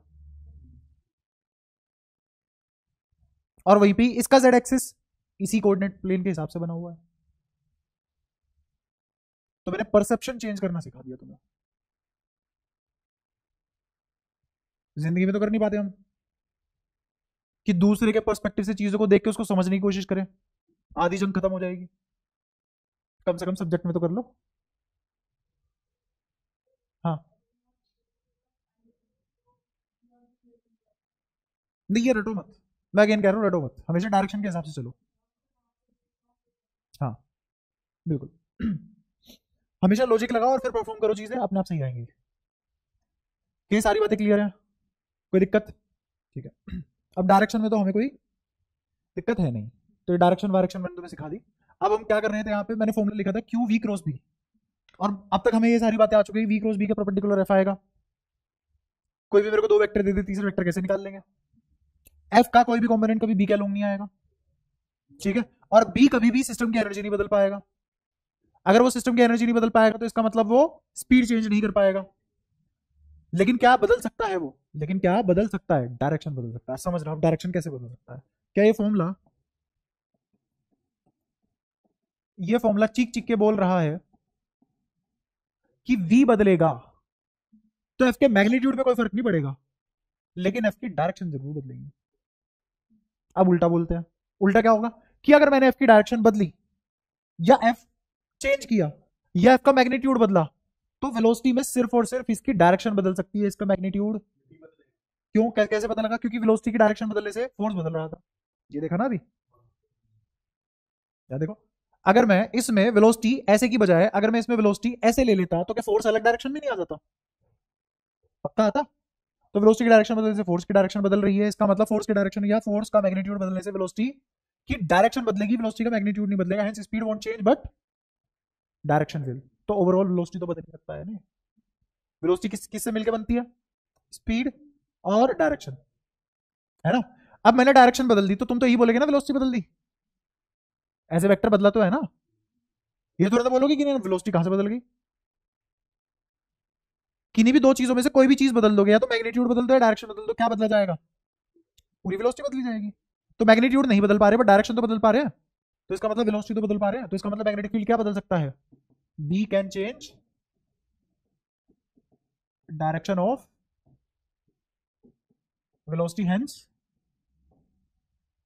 Can change velocity. क्लियर हो पाई ये सारी बातें? पक्का? और चीज रिलेट कर सकता हूं मैं यहां से। अब देखो ये बात मेरे को पता लग गई। अब इससे और चीजें कैसे रिलेट होंगी, इससे और चीजें ऐसे रिलेट होंगी। मेरे पास दो टाइप की एक्सेलेरेशन होती थी, एक नॉर्मल और एक टेंजेंशियल। इस नॉर्मल के कई सारे नाम है, centripetal acceleration, radial acceleration etcetera, basic kinematics. तो ये जो नॉर्मल एक्सेलेरेशन है इसका फॉर्मूला होता है वी स्क्वायर बाय आर, और ये हमेशा सेंटर की तरफ लगती है, हमेशा सेंटर की तरफ लगती है। Always act towards centre. कहां से आती है? सेंट्रीपिटल फोर्स से। कहां से आती है? सेंट्रीपिटल फोर्स से। तो ये किसके अलोंग होती है? Along centripetal force. Centripetal force ही तो पैदा करता है इसको, तो आती है सेंट्रीपिटल फोर्स के अलोंग। और ये सिर्फ और सिर्फ डायरेक्शन चेंज कर पाती है, किसकी? Velocity. Can only change direction of velocity, not magnitude, not. फिर टेंजेंशियल एक्सेलेरेशन होती है। टेंजेंशियल एक्सेलेरेशन सिर्फ और सिर्फ क्या बदल पाती है? Magnitude. Can only change magnitude, not direction. ठीक है? ये है अपनी नेट। याद हो तुमने ऐसी ऐसी बातें करी थी, ए नेट का मैग्नीट्यूड किसके बराबर आता है, under root A T square plus A N square, क्योंकि टेंजेंशियल और नॉर्मल डायरेक्शन दोनों एक दूसरे के परपेंडिकुलर होते हैं, रेडियल और टेंजेंशियल दोनों एक दूसरे के परपेंडिकुलर होते हैं, ये पहले भी बताया हुआ है, और तुम दोनों को तो पता नहीं कितनी बार बताया हुआ है। अच्छा, और इसका फॉर्मूला क्या है, वी स्क्वायर बाय, याद है, बता कोई भी इशू, क्लियर है। तो अब मुझे बताया कि यहाँ पे वेलोसिटी की सिर्फ और सिर्फ क्या चेंज हो सकती है, डायरेक्शन, वेलोसिटी की सिर्फ, तो कौन सी एक्सेलरेशन एग्जिस्ट करेगी यहाँ पे, रेडियल डायरेक्शन, कौन सी डायरेक्शन एग्जिस्ट करेगी, रेडियल, तो यहाँ पे ओनली ए एन एग्जिस्ट, मतलब एटी क्या हो जाएगा, जीरो, कब, एटी कब जीरो होगा, एटी कब जीरो होगा, यहां हमेशा मत बोलना, नॉट ऑलवेज, नॉट ऑलवेज, लेकिन ए एन एग्जिस्ट करेगा ये हमेशा होगा, ये ऑलवेज होगा, ये मे और मे नॉट, अभी पता लग जाएगा इसका रीजन थोड़ी देर बाद जब मैं टाइप्स ऑफ मोशन पढ़ाऊंगा, मैग्नेटिक फील्ड की वजह से कितने तरीके के मोशन आ सकते हैं वो पढ़ेंगे, जैसे ग्रेविटेशनल फील्ड की वजह से कितने टाइप के मोशन पढ़े हमने आज तक, तो पता नहीं होगा, गलत पूछ लिया, मैग्नेटिक फील्ड की वजह से सिर्फ और सिर्फ, अगर मेरा मैग्नेटिक फील्ड तो यूनिफॉर्म ही मानते हैं ना, हो या ना हो हम मानते हैं यूनिफॉर्म, है ना, up to certain height it is constant, तो यूनिफॉर्म ग्रेविटेशनल फील्ड है अपने पास, उस यूनिफॉर्म ग्रेविटेशनल फील्ड की वजह से हम सिर्फ दो ही टाइप के मोशन पढ़ पाते हैं, एक स्ट्रेट लाइन और एक पैराबोला। अगर मैंने बॉल ऊपर फेंकी सीधी 90 डिग्री पे, तो वो ऊपर जाएगी नीचे आएगी, स्ट्रेट लाइन है, एक रोड पे गाड़ी चिपक के चल रही है, स्ट्रेट लाइन है, या तो ये दो मोशन है, या फिर मैंने किसी एंगल पे फेंक दिया, या किसी एंगल पे फेंक दिया, तो एंगल पे फेंकने के बाद वो प्रोजेक्टाइल करेगा, सिर्फ दो ही टाइप के तो मोशन पढ़े हैं, कौन कौन से, प्रोजेक्टाइल मतलब पैराबोला और एक स्ट्रेट लाइन, ठीक है, स्ट्रेट लाइन पैराबोला, इधर स्ट्रेट लाइन और पैराबोला, हाँ। अब तूने ये सोचा कि टेंशन, मैंने खुद कहा है कि मैं बताऊंगा, बट तेरी इच्छा है मैं अभी बता दूं, और जो मैं अभी 5 मिनट कहानी गाई है वो तू दोबारा पूछ लियो, सीखो पढ़ना, ये जो खुजली है मिटेगी तुम्हारी, बट सही समय पे बताऊंगा, अभी यही बताने लग जाऊंगा, फिर उससे पहले जो चीज पढ़ानी है मेरे को, बिना उसके पढ़ाऊंगा समझ नहीं आएगा, फिर तुम वो पूछोगे जो मेरे को पहले पढ़ाना था, फिर वापस दोबारा पढ़ोगे यही चीज, है ना। तो जब मैंने बोला है कि मैं इसे बाद में पढ़ाऊंगा, अगर भरोसा रख पा रहे हो तो ठीक है, नहीं रख पा रहे हो तो फिर करो जो करना है। तो अभी तुझे कहाँ ध्यान देना था, इसी को बोलते हैं प्रेजेंस ऑफ माइंड, जो जो बोला जा रहा है उसे तो कैच ऑन करते चलो, फिर तेरे आगे का भी ये जो मैंने 2 मिनट कहानी कही है सब छूट गई होगी, तो ठीक है, बता क्या बताया मैंने अभी, अभी मैंने जस्ट इससे पहले क्या बताया, तेरे ये वाला सवाल पूछने से पहले मैं क्या बता रहा था, हो गए जोर पूरे, कैसे पढ़ोगे तुम तेज, एक तो तुम्हारी ग्रेस्पिंग पावर स्लो है, रिलेटिंग पावर तो मैं तुम्हें आज तक दे ही नहीं पाया, ग्रेस्पिंग पावर, जैसे तूने कोई सवाल पढ़ा इंग्लिश में पढ़ लिया, अब तुझे सवाल पूरा पढ़ने के बाद पता लगा कि यार मैंने तो बस इंग्लिश पढ़ ली, समझना तो भूल ही गया मैं इसको कहना क्या चाह रहा था, कोई साथ साथ करते हुए चल रहा है वो चीज, उसे बोलते हैं ग्रेस्पिंग पावर, कि एक ही बारी में सवाल पढ़ा, एक ही बारी में समझ गया, पूछना क्या चाह रहा है, जैसे मैं जो समझाना चाह रहा हूँ एक ही बारी में समझ गए, दिमाग इधर उधर नहीं भटका, इमेजिनेशन में तुम्हारे हिसाब से नहीं चल रहा वो, मतलब ठीक है जो सोचना चाह रहे हो वो अपने मर्जी से सोच रहा है, मैं क्या बोल रहा हूँ बीच बीच में गायब हो रहा है तुम्हारे दिमाग से, फोकस नहीं कर पा रहे हो, तो बहुत नॉर्मल सी प्रॉब्लम है, सोल्यूशन मेहनत है बस इसका, और कुछ नहीं है, कंट्रोल करो खुद को, फोकस यहीं पे रखो। तो टेंजेंशियल एक्सेलरेशन जीरो का मैं बताऊंगा बाद में, अभी मैंने ये बताया कि कोई भी फील्ड है वो कुछ पर्टिकुलर टाइप के ही मोशन दे पाता है मुझे, जैसे ग्रेविटेशनल फील्ड है तो uniform gravitational field, non uniform भी हो सकता है बट हम यूनिफॉर्म ही मान के चलते हैं, अब ये यूनिफॉर्म ग्रेविटेशनल फील्ड कितने टाइप के मोशन दे पाएगा, दो, इधर स्ट्रेट लाइन और पैराबोला, समझ में आया? ऐसे ही यूनिफॉर्म इलेक्ट्रिक फील्ड कितने टाइप के मोशन दे सकता है, अगर चार्ज इलेक्ट्रिक फील्ड के लोग तो स्ट्रेट लाइन, वाह, और अगर 180 डिग्री पे है तो भी स्ट्रेट लाइन, और अगर किसी एंगल पे गया तो पैराबोला, याद है वो सवाल कि ये पॉजिटिव प्लेट है, एक इलेक्ट्रॉन फेंक दिया, ये नेगेटिव प्लेट है तो ये ऐसे चार्ज चिपकता है, कौन सा बात है, पैराबोलिक है ना। तो यूनिफॉर्म इलेक्ट्रिक फील्ड भी कौन से टाइप के मोशन दे सकता है, दो, स्ट्रेट लाइन इधर पैराबोला, सही है। तो कोई भी फील्ड की वजह से आने वाले फोर्स अगर यूनिफॉर्म हो जाए तो उसकी वजह से दो ही मोशन आते हैं अपने, कौन कौन से, स्ट्रेट लाइन और, बट मैग्नेटिक फील्ड में थोड़ा अलग है, मैग्नेटिक फील्ड में थोड़ा अलग है चीज है, ठीक है। तो इसमें यहाँ पे हम पढ़ेंगे कि अगर मेरा बी यूनिफॉर्म हो जाए, बी यूनिफॉर्म हो जाए तो बी से होने वाले फोर्स का फॉर्मूला तो वही रहेगा, क्यू वी क्रॉस बी, है ना। लेकिन इसके हिसाब से कितने तरीके के मोशन आ सकते हैं? एक पहला स्ट्रेट लाइन, दूसरा सर्कुलर मोशन, तीसरा हेलिकल। अगर बी यूनिफॉर्म हो जाता है तो ये तीन तरीके के मोशन दे पाता है, straight line, circular motion, helical motion. ठीक है, जिसको तुम स्पाइरल बोलते हो वो हेलिकल होता है। स्पाइरल एक्चुअल में ये होता है, this is spiral, this is helical, तो ये है हेलिकल,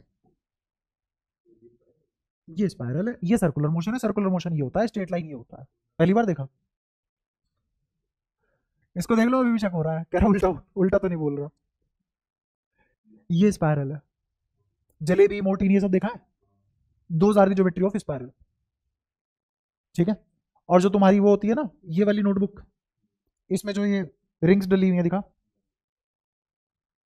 दिख गई? ये क्या है? Helical, 2000 helix, these are helix, ये हेलिक्स है।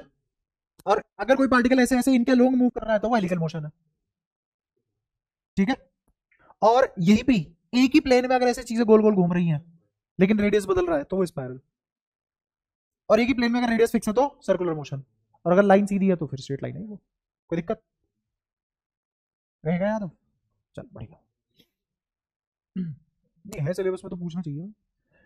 Straight line, circular motion, helical motion, ये तीन मोशन है। कब कैसे क्या क्या होंगे और इनकी क्या वैरायटी होगी, कौन से फॉर्मुले हमें इसमें देखने पड़ेंगे? फॉर्मुले तो है ही नहीं, सब कहानियां हैं। वो कहानियां कौन कौन सी देखेंगे वो अब करते हैं। तो सबसे पहले बाइफरकेशन लेते हैं इसकी। फोर्स मेरा क्यू वी क्रॉस बी है। अब तक मैंने तुम्हें जितनी भी बातें बताई है पिछले 1 घंटे में, ऑलमोस्ट जितनी भी बातें बताई हैं वो सारी की सारी बातें इस फॉर्मूले के अंदर है। अब अगर मैं तुम्हें फॉर्मूला पढ़ाऊं, आगे बढ़ जाऊं, क्या कर लोगे तुम? सवाल आएगा? इस फॉर्मूले से 1% नहीं होगा, इस फॉर्मूले से 1% सवाल नहीं होगा अगर तुम सिर्फ और सिर्फ फॉर्मूला जानते हो।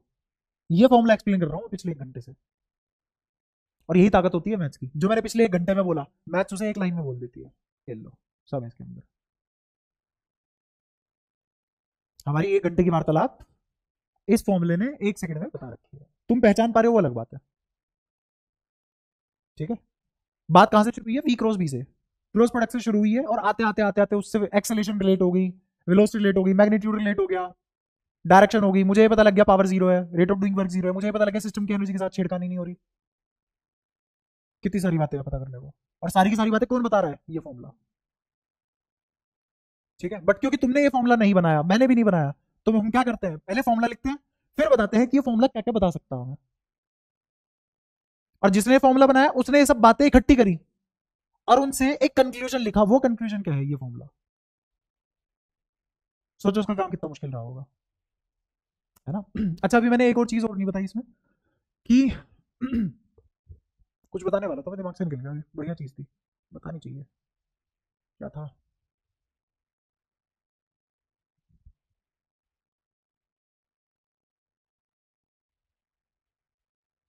अभी अभी आई थी दिमाग में।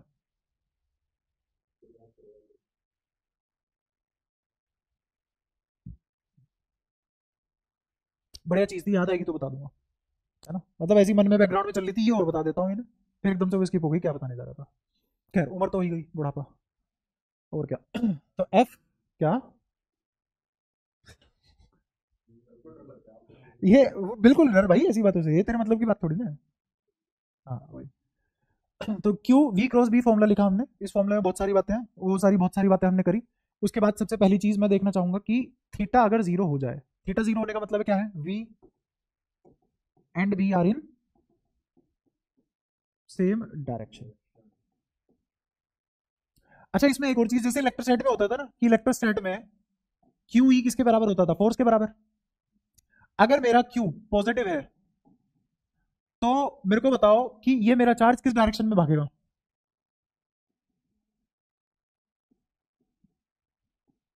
अलोंग ई, याद आया? अगर मेरा क्यू नेगेटिव है तो ये किसके अलोंग भागेगा? अलोंग ई या अपोजिट टू ई?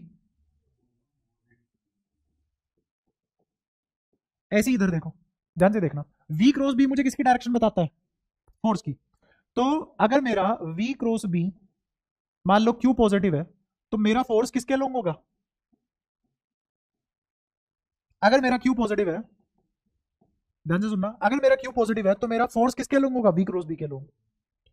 अगर मेरा क्यू नेगेटिव है तो मेरा फोर्स किसके लोग होगा,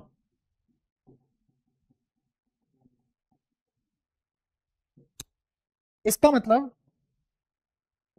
अगर इस वाले एग्जांपल में अगर ये चार्ज पॉजिटिव है तो ये कहां घूमेगा, अंदर की तरफ। अगर यही चार्ज नेगेटिव हो जाए, अगर यही चार्ज नेगेटिव हो जाए तो ये कहां घूमेगा, बाहर की तरफ। ये कहना चाह रहा हूं मैं, ये और बात समझ आती है पक्का। तो जो भी तुम पॉजिटिव, जो भी तुमने पढ़ा अभी तक वो सब किसके लिए था, पॉजिटिव चार्ज के लिए।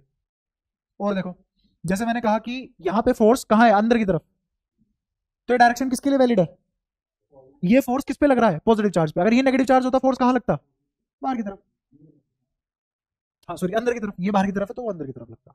ठीक है, जो भी पॉजिटिव पे हो रहा है वो नेगेटिव पे, नेगेटिव चार्ज पे उल्टा हो जाएगा। वो कैसे होगा, वो ऐसे होगा कि अपने फॉर्मूले के अंदर क्या आ रहा है, V cross B into Q. अगर क्यू माइनस का है तो माइनस इसको दे देंगे, तो अपने आप फोर्स की डायरेक्शन उल्टी होकर आएगी। एक नेगेटिव साइन का मतलब यही तो है, उल्टी होकर आना डायरेक्शन।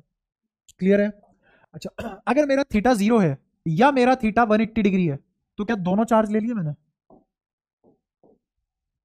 सुनने ध्यान से। इसका मतलब क्या है, अगर मेरा थीटा 0 है तो वी किसके लोग हैं, बी के लोग। और अगर मेरा थीटा 180 है तो इसका मतलब क्या है, वी अपोजिट टू। दोनों ही केस में साइन क्या वैल्यू देगा, 0, क्योंकि साइन 0 भी 0 होता है और साइन 180 भी 0 होता है। तो साइन 0 रख लो चाहे साइन पाई रख लो, दोनों के दोनों क्या आंसर करेंगे, 0। तो फोर्स इस केस में क्या होगा, अगर फोर्स 0 है, अगर फोर्स 0 है तो फोर्स लग ही नहीं रहा ना। अब फोर्स ना तो डायरेक्शन बदलेगा, मैग्नीट्यूड तो कभी बदल ही नहीं रहा था।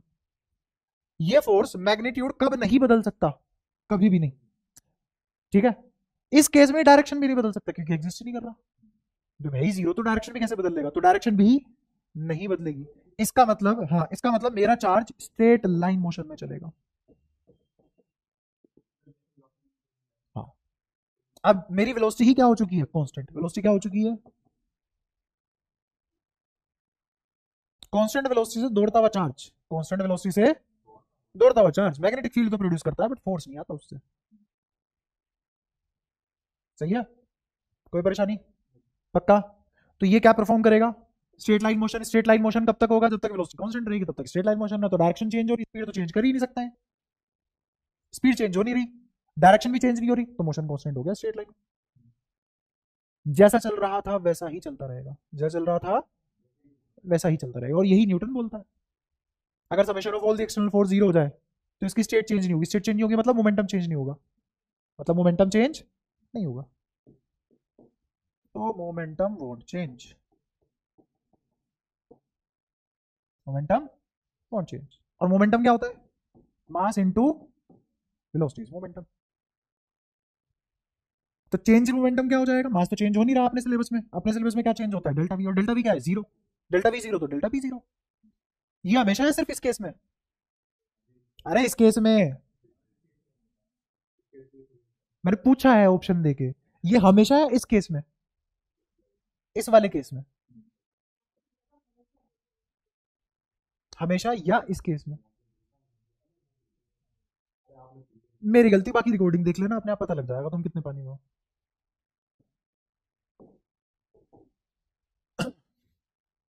ये समझ आया। अब मोमेंटम पे बात हो रही है तो किसी और कर लेते हैं, है ना। मैंने कहा मैग्नेटिक फील्ड क्या कर सकता है, क्या मैग्नेटिक फील्ड वेलोसिटी बदल सकता है, बिल्कुल। Magnetic field B can change velocity, ये तो पढ़ा ही है हमने। तो अगर ये वेलोसिटी चेंज कर रहा है तो क्या और बदल सकता है, V can change momentum also, तो मैग्नेटिक फील्ड मोमेंटम भी बदल सकता है। अब मेरे को याद आ गया मैं तुम्हें क्या बताना चाह रहा था, एक और सवाल बताना मेरे को।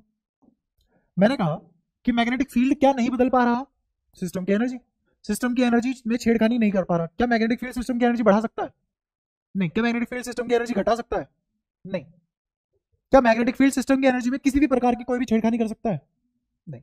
वो किसी भी प्रकार की कोई भी छेड़खानी नहीं करेगा, ठीक है। अब अगर वो एनर्जी में छेड़खानी नहीं कर रहा तो मैग्नेटिक फील्ड एनर्जी का तो फॉर्मूला होता है ना, अगर मैं एनर्जी डेंसिटी निकालू मैग्नेटिक फील्ड की, ये क्या है, मैग्नेटिक फील्ड की एनर्जी डेंसिटी मतलब एनर्जी पर यूनिट वॉल्यूम, ये आता है तुम्हारा mu not be square by 2। ये नहीं, ये आएगा half mu not be square.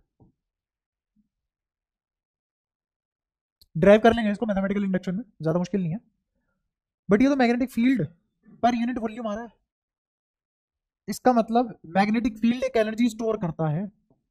वो सब छोड़ो, अगर मैं तुम्हें इस तरीके से ना बताऊं, क्योंकि यह मैंने अभी नहीं पढ़ा, छोड़ो इसको, मतलब गलत नहीं है, लेटर बाद में देखेंगे इसको। एक और पॉइंट ऑफ व्यू देखते हैं, सोलेनोइड का काम क्या होता है, कौन सी एनर्जी स्टोर करता है वो। तो मैग्नेटिक फील्ड के पास एनर्जी तो है, ठीक है, बदतमीजी है। आज हमने गलत पढ़ा है या पिछली क्लास में गलत पढ़ा है, ये तुम्हारे दिमाग में नहीं आता।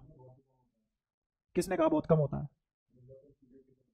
कंसेंट चार्ज को तो कंसेंट्रेट करते ही नहीं, हम मैग्नेटिक फील्ड लाइन को कंसेंट्रेट करते हैं, और वो एक एलिमेंट ऑफ सर्किट बन जाता है जिसका नाम इंडक्टर है। तो इंडक्टर मजाक थोड़ी ना है, इंडक्टर स्विच बोर्ड फूक देता है कम पोटेंशियल में भी।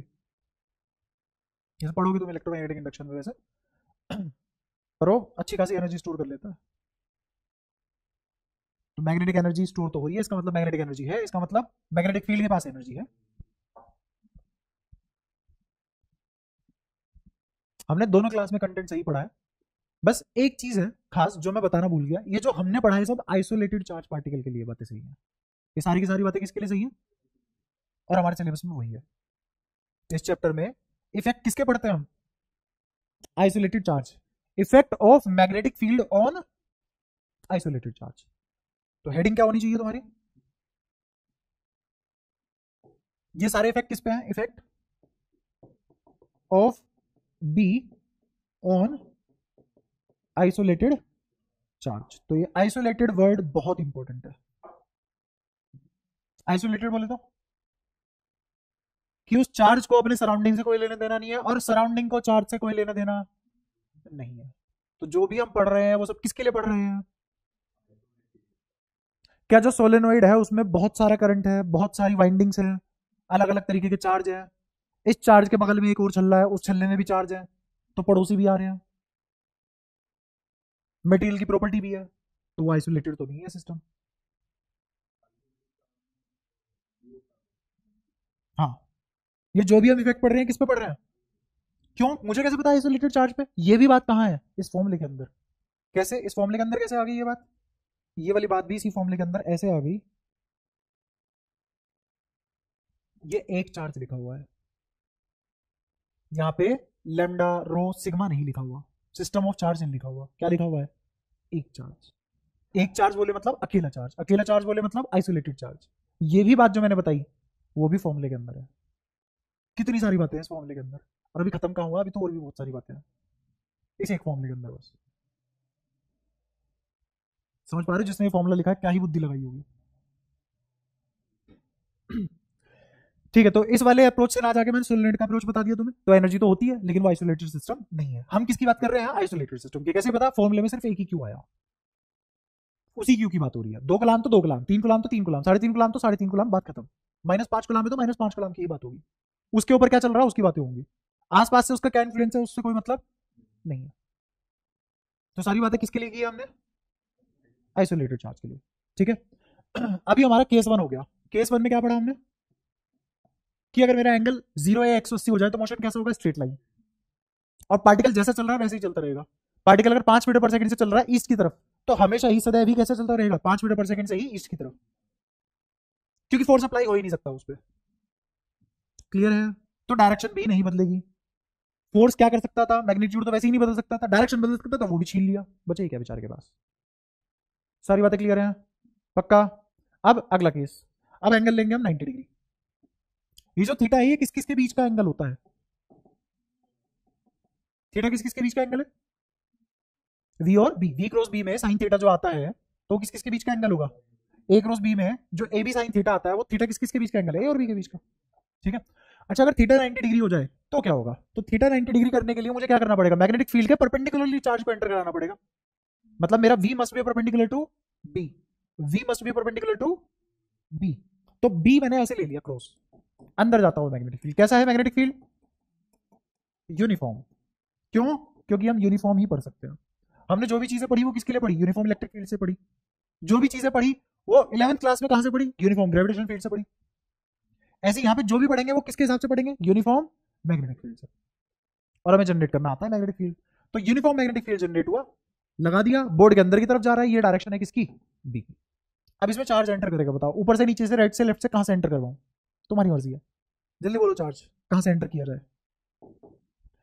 बोलो चार्ज की एंट्री कहां से मारी जाए, नीचे से। चार्ज ऐसे आया नीचे से, ये किसकी डायरेक्शन है, वेलोसिटी की डायरेक्शन है, ठीक है। चार्ज यहां से एंटर किया ऐसे, जैसी चार्ज यहां एंटर किया तो बी कहां है अंदर, वी कहां है यहाँ, क्या वी और बी के बीच का एंगल कितना, 90 डिग्री, दिखा सकते हो, वी और बी के बीच का एंगल 90 डिग्री आया। फोर्स बताओ कहां आएगा, फोर्स बहुत ही आसान है, ये है बी, बी अंदर की तरफ और अंगूठा खोल दिया तो फोर्स कहां लगेगा इस पे, लेफ्ट की तरफ। अब तुम्हें यह भी पता होगा कि change in velocities always along direction of acceleration, V हमेशा किसके अलोंग होगा, डायरेक्शन ऑफ एक्सेलेरेशन। वी का एक ही सपना है कि वो वेलोसिटी की डायरेक्शन में भागे, वी का एक ही सपना है जो डायरेक्शन में भागे। तो वेलोसिटी कैसे बदल जाएगा, अच्छा यहां पे एक्सेलेरेशन कौन सी एग्जिस्ट करेगी बस, but A that exist here is an only, clear ये बात। और ए एन किसके अलोंग होती है, ए एन इज अलोंग,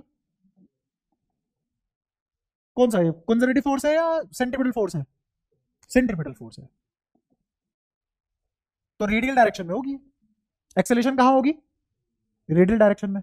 तो मेरे को बताओ रेडियल डायरेक्शन क्या होगी, रेडियल डायरेक्शन तो सर्कल में आएगी ना, या किसी कर्व में आएगी, तो मुझे ये तो पता लग गया कि यहां कर्व बनेगा, ये तो गारंटी है, क्योंकि अगर मेरा नॉर्मल है एक्सेलेरेशन या रेडियल डायरेक्शन में है एक्सेलेरेशन, तो किसी कर्व का ही हिस्सा होगा और रेडियस ऑफ कर्वेचर बनेगा, रेडियस ऑफ कर्वेचर बनेगा। ये सारी बातें क्लियर है। इसमें जो मैंने एक्सेलेरेशन का फॉर्मूला लिखवाया तुम्हें, ए एन किसके बराबर है, वी स्क्वायर बाय आर, ये आर क्या है, रेडियस ऑफ कर्वेचर। तो यहां पे कर्व बनता दिखाई देगा, वो कर्व किसकी डायरेक्शन में बनेगा, फोर्स की डायरेक्शन में। अब मेरे को बताओ ये वेलोसिटी का क्या सपना है, किसकी डायरेक्शन में आ जाए, फोर्स की डायरेक्शन में। तो फोर्स की डायरेक्शन में वेलोसिटी ऐसी तो आएगी, धीरे धीरे ऐसी तो आएगी, क्लियर है। तो ये जैसी वेलोसिटी फोर्स की तरफ मुड़ी, तो मान लो वेलोसिटी ऐसे थी और कैसे होगी, ऐसे होगी, क्या डायरेक्शन चेंज हो गई वेलोसिटी की, क्योंकि फोर्स डायरेक्शन तो बदल ही सकता है ना, वेलोसिटी की बदल ली। अब दोबारा से वी क्रॉस बी लगाओ, बी कहां है, अंदर, बी कहां है, अंदर, दिखा। अगर बी अंदर की तरफ है और वी यहां है, तो दोबारा से वी क्रॉस बी लगाओ, ऐसे अंदर की तरफ है, तो ये रहा बी, ये रहा बी, फोर्स कहां है, ऐसे, तो क्या अब फोर्स भी यहां आ गया, और पहले फोर्स कहां था, वेलोसिटी ने किसका पीछा किया, फोर्स का, और फोर्स कहां से आ रहा है, वी क्रॉस बी से। अब मेरी ये वेलोसिटी फिर से बदलेगी खुद को, तो इसकी खुद की डायरेक्शन क्या होगी, ये, तो अब इसके हिसाब से फोर्स यहां आ जाएगा वी क्रॉस बी से, समझ आया। तो वेलोसिटी किसका पीछा कर रही है हर मोमेंट, फोर्स का, क्लियर है, ज्यादा कोई परेशानी, सारी बातें। अब मुझे बताओ कैसा मोशन होगा, यहां प्रेडिक्ट कर सकते हो, कैसे, v is always along, v is always along tangent, force is always along radial direction, और एक्सेलरेशन सिर्फ ये है ना, तो ये तो यूनिफॉर्म सर्कुलर मोशन होता है, सर्कुलर नहीं, सिर्फ और सिर्फ सर्कुलर नहीं, यूनिफॉर्म सर्कुलर मोशन। तो किसका एग्जांपल बनेगा ये, example of uniform circular motion. तो मेरा चार्ज पार्टिकल ऐसे घूम जाएगा। अब मुझे ये भी पता करना है कि ये सर्कुलर मोशन ऐसे होगा कि ऐसे होगा, क्या ये ऐसे होगा, जैसे ही ये इसके अंदर एंटर करा तो वेलोसिटी किसकी तरफ भागेगी, फोर्स की तरफ, तो मेरा सर्कुलर मोशन ऐसा ऐसा बनता हुआ दिखाई देगा,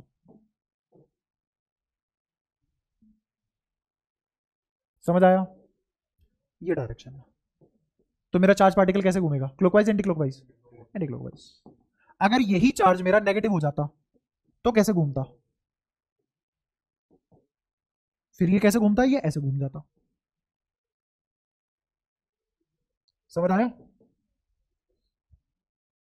और मैं प्रूव भी कर सकता हूं कि ये कैसा है, यूनिफॉर्म सर्कुलर मोशन है, सर्कुलर मोशन है। मुझे पता है कि रेडियस ऑफ कर्वेचर किसके बराबर आएगा, वी स्क्वायर बाय ए, ये रेडियस ऑफ कर्वेचर किसके बराबर आएगा, V square by A N. अच्छा फोर्स किसके बराबर है यहाँ पे, क्यू वी क्रॉस बी, और इसको लिख सकते हैं वी बी साइन थीटा, और थीटा क्या है यहाँ पे π/2, कब, हमेशा, इस केस में, ठीक है।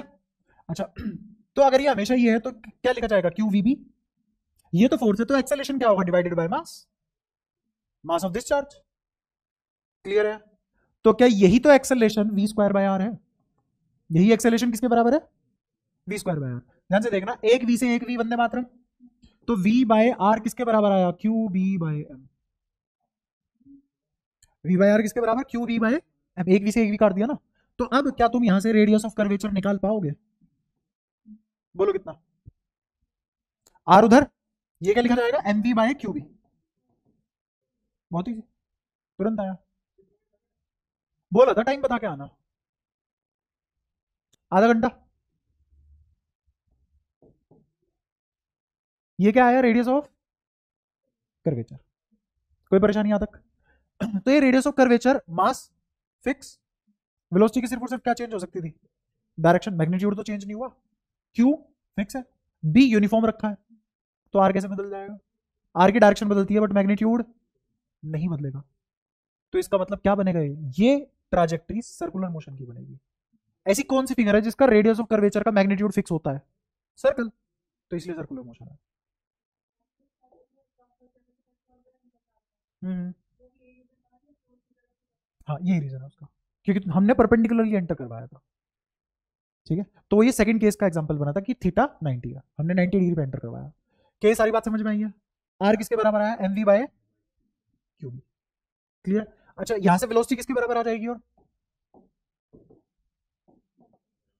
Q B R by M, time period, time period बोलो, बोलो बोलो। अच्छा एक चक्कर में कितना डिस्टेंस ट्रेवल करेगा, 2 पाई आर, नीचे क्या आएगी स्पीड, वेलोसिटी नहीं लिखनी, स्पीड, तो ये किसके बराबर आ जाएगा, ये आ जाएगा 2 पाई, अच्छा आर, और नीचे क्या है, वी का मैग्नीट्यूड, तो आर बाय वी कहां निकाला हमने, कहीं तो निकाला, ये ना क्यू बी बाय एम, तो किसके बराबर आ जाएगा ये, 2 पाई क्यू बी बाय एम। अब मजे की बात पता है क्या है, ये टाइम पीरियड ना तो वेलोसिटी पे डिपेंड कर रहा है ना आर पे डिपेंड कर रहा, देखो इसके फॉर्मूले में ना कहीं आर है ना कहीं वी है, आर बाय, अच्छा हमने वी बाय, हाँ M by Q, M by Q, sorry मेरी गलती, एम बाय क्यू, ठीक है। स्टिल मेरा जो टाइम पीरियड है वो किस किस के ऊपर डिपेंड नहीं कर रहा, रेडियस और वेलोसिटी के ऊपर डिपेंड नहीं कर रहा, रेडियस और वेलोसिटी के ऊपर डिपेंड नहीं कर रहा। इसका मतलब अगर मैं इसे तेज वेलोसिटी से भेजता तो टाइम पीरियड में कोई फर्क नहीं पड़ता, ये चार्ज मान लो 10 मीटर पर सेकंड से एंटर कर गया, टाइम पीरियड अभी भी वही है, इसका एक चक्कर काटने का टाइम पीरियड वही है जो अगर मैं इसको 100 मीटर पर सेकंड पे भेजता, मान लो मैं इसे भेज दे 5 मीटर पर सेकंड पे, इतना जालिम आदमी है, अब भी टाइम पीरियड वही रहता, कितनी मजे की बात है। ये कैसे पॉसिबल है, क्योंकि वी बाय आर का रेशो अगर तुम ध्यान से देखो, क्यू हमने बदला है क्या, नहीं, बी यूनिफॉर्म रख दिया, मास तो होता ही कांस्टेंट है, तो वी बाय आर का रेशो ही कांस्टेंट है, इसका मतलब वी बढ़ेगा तो आर भी बढ़ेगा, हेंस टाइम पीरियड सेम रहेगा, सेम प्रोपोर्शन में बढ़ रही हैं चीजें। नहीं आ रहा समझ, पक्का, कोई ऐसा जिसको समझ ना आ रहा हो, तेरे को आज का कुछ समझ आ रहा है सारा, 100%। तो v बाय आर, क्योंकि v बाय आर क्योंकि कांस्टेंट था, इसीलिए टाइम पीरियड का फॉर्मूला बनते टाइम ही 2 पाई तो कांस्टेंट है ही, कोई नहीं बदल सकता, आर बाई वी मैंने अभी प्रूव किया है, रेशो कांस्टेंट है। क्या आर बाई वी का रेशो कांस्टेंट होने का मतलब ये है कि आर कांस्टेंट है और वी कांस्टेंट है, ना, दोनों बदलेंगे पर सेम प्रोपोर्शन में बदलेंगे, जितने टाइम्स वेलोसिटी बढ़ेगी उतने टाइम्स रेडियस बढ़ेगा, हेंस टाइम पीरियड सेम रहेगा, समझ आया। अच्छा ओमेगा किसके बराबर होता है, 2 पाई/टी, तो ओमेगा किसके बराबर आ जाएगा, 2 पाई अपॉन में, बताओ इसके नीचे क्या लिख दिया जाए, 2 पाई एम अपॉन में क्यू बी, तो क्यू बी बाई एम क्या आ गया, ओमेगा। अच्छा तो फ्रीक्वेंसी किसके बराबर आ जाएगी, 1/टी, तो वो किसके बराबर हो जाएगा, क्यू बी बाय 2 पाई एम, ऐसे करके 36 चीजें निकालो, निकालते चलो, करंट निकलवाना हो करंट निकलवा लो यहाँ से, जो मर्जी निकालो, अब सब चीजें आ जाएंगी, काइनेटिक एनर्जी निकालनी हो तो हाफ एम वी स्क्वायर, और वी किसके बराबर है, Q B R by M, kinetic energy भी आ जाएगी। क्या ये सारी बातें समझ आती हैं, कोई दिक्कत, ठीक है।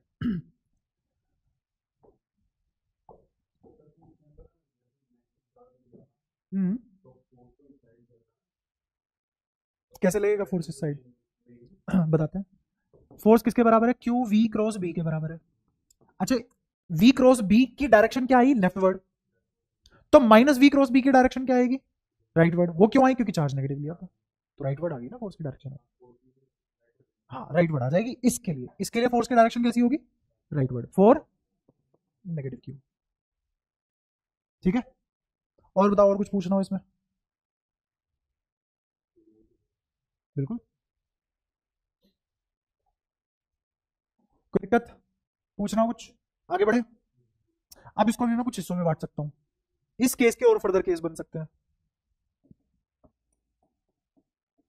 केस टू में सबसे पहली चीज कि मेरा मैग्नेटिक फील्ड इनफाइनाइट स्पेस तक फैला हो। B is distributed till infinity space. कहां तक फैला हुआ? कितने स्पेस में फैला हुआ है? इनफिनिटी स्पेस में फैला हुआ है। अच्छा, ये कैसे दिखेगा? मतलब ये जो क्रॉस बनाया था मैंने मैग्नेटिक फील्ड के नाम पे, ये ऊपर कहां तक है? लेफ्ट राइट हैंड साइड में कहां तक है? लेफ्ट हैंड साइड में कहां तक है? और बॉटम में कहां तक? हर जगह इन्फिनिटी है।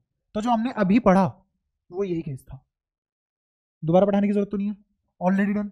तो ऐसे ही मुझे बता दो यहाँ पे रेडियस किसके बराबर होगा? M V by Q B या Q B by M V? M V upon Q B. इसको ऐसा भी तो लिख सकते हैं, एम वी तो मेरे ख्याल से मोमेंटम होता दिखा। तो देखो रेडियस का कितना आसान फॉर्मूला, याद करने में भी आसान, समझने में भी आसान। अच्छा, क्यू और बी तो कांस्टेंट है ना? क्यू और बी क्यों? बी हमने खुद अपने सगे हाथों से यूनिफॉर्म करा है, चार्ज तो बदलता ही नहीं है, एक बार जो फिक्स हो गया हो गया। सही बात है। पी बदल सकता था, तो आर और पी एक दूसरे के डायरेक्टली प्रोपोर्शनल होंगे, क्यों नहीं होंगे? बी यूनिफॉर्म है, चार्ज भी वही है।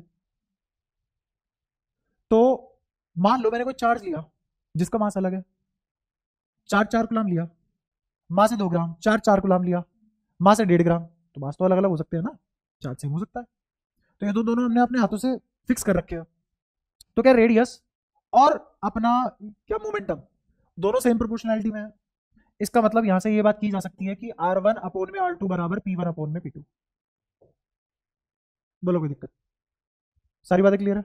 अच्छा, तुम्हें ये लिखना आता है कि मेरा मोमेंटम √2m ke होता है। ये बताया था मैंने तुम्हें एक सवाल में। ठीक है, अगर मेरा मोमेंटम √2m ke है तो P मेरा डायरेक्टली प्रोपोर्शनल होगा √m के।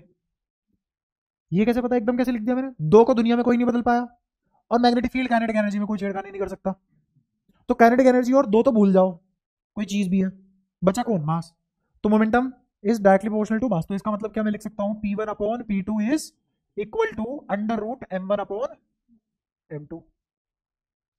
अब इन दोनों को क्लब करो, क्या मैं ऐसा लिख पाऊंगा? R1 अपॉन में R2 का square is equal to P1 upon में P2 का square is equal to m1 upon में m2। अब इसके ऊपर दुनिया भर के सवाल बन जाते हैं। बोल देगा एक अल्फा पार्टिकल है, एक बीटा पार्टिकल है, और मान लो एक इलेक्ट्रॉन है या प्रोटॉन, कोई भी 3-4 पार्टिकल ले लेगा। 3-4 पार्टिकल लेने के बाद बोलेगा कि इसका मोमेंटम इतना है, इसका मोमेंटम इतना है, फलाने का मोमेंटम इतना है। तो उन तीनों के मास का रेशो निकाल लो, निकल जाएगा। बिल्कुल निकल जाएगा। या फिर वो तुम्हें ऐसे पार्टिकल देगा जिनका मास तुम्हें पता है, 3 ऐसे पार्टिकल देते जिनका मास तुम्हें, और वो तुमसे पूछ लेगा बताओ इनके रेडियस का रेशो क्या है। लो, तो मैंने तुम्हें जितनी भी वैरायटी बन सकती थी सवाल की ऐसे ऐसे, वो सभी एक ही लाइन में खत्म करवा दी। क्लियर है? तो और भी ऐसी ऐसी चीजें हम रिलेट कर सकते हैं। ये कब है? जब मैग्नेटिक फील्ड कहां तक फैला हुआ है? इनफिनिटी स्पेस तक फैला हुआ है। यहां तो कोई दिक्कत? हाँ, R is directly proportional to M into V. हाँ, हो सकता है बिल्कुल, R is directly proportional to M into V, बिल्कुल। अब दिक्कत मेरे पास ये है ना, ये आर है और ये वी है। तो देखा, अब एक काम करते हैं, क्या लिखा जा सकता है? एक और प्रूफ की आर बाई वी कॉन्स्टेंट है। क्या उखाड़ लिया मैंने इससे? प्रोपोर्शनलिटी तो वहां निकाली जाती है ना, कि अगर ये इतना हो गया तो दूसरे वाला कितना हो जाएगा।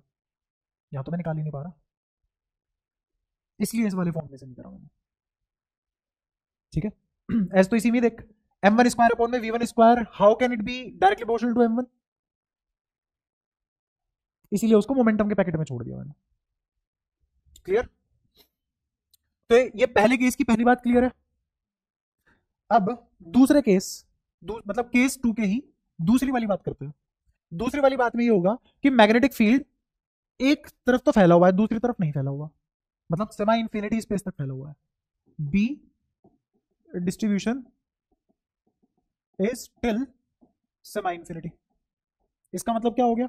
इसका मतलब ये हो गया कि मेरा मैग्नेटिक फील्ड यहां से स्टार्ट हुआ और कहां तक फैला हुआ है? यहां जहां से स्टार्ट हुआ है इंफिनिटी तक फैला हुआ है, लेकिन इधर तो नहीं है, इधर तो खत्म हो गया इसी पॉइंट पे। तो एक तरफ खत्म है, एक तरफ इंफिनिटी फैला हुआ है, तो वही तो सेमी इंफिनिटी स्पेस तक फैला हुआ है। यहां पे मैग्नेटिक फील्ड इनफाइनाइट है या स्पेस? स्पेस की बात है, स्पेस इनफाइनाइट है, मैग्नेटिक फील्ड इनफाइनाइट नहीं, मैग्नेटिक फील्ड का मैग्नीट्यूड है बी। कभी मुंह फाड़ के सर ने पढ़ाया था कि मैग्नेटिक फील्ड इनफिनिटी है, स्पेस लिखा हुआ है। मैग्नेटिक फील्ड कितने स्पेस में फैला हुआ है वो इन्फिनिटी है, मैग्नेटिक फील्ड इन्फिनिटी नहीं है। मैग्नेटिक फील्ड का मैग्नीट्यूड क्या है? बी, तभी तो इस्तेमाल कर पा रहा हूं बी।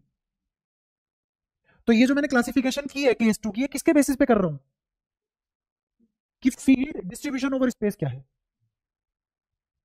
अब ये जो सेमी इनफाइनाइट स्पेस है इसमें भी तीन बातें हो सकती है। ये जो सेमी इनफाइनाइट स्पेस है इसमें भी तीन बातें हो सकती है। पहली बात कि मेरे परपेंडिकुलरली एंटर कर जाए कौन? वी। वी कैसे एंटर करे? परपेंडिकुलरली। एक हो सकता है कि मेरा वी किसी एंगल पे एंटर कर जाए। अगर वो किसी एंगल पे एंटर करेगा तो एक तो केस ये बनेगा कि मेरा थीटा एक्यूट हो, और एक केस ये बनेगा कि मेरा थीटा ऑब्ट्यूज हो। ये जो एंगल है किस किस के बीच का एंगल है? थीटा किस किस के बीच का एंगल है? यहाँ वी और गलत है, इसीलिए मैं इसका नाम बदल देता हूं।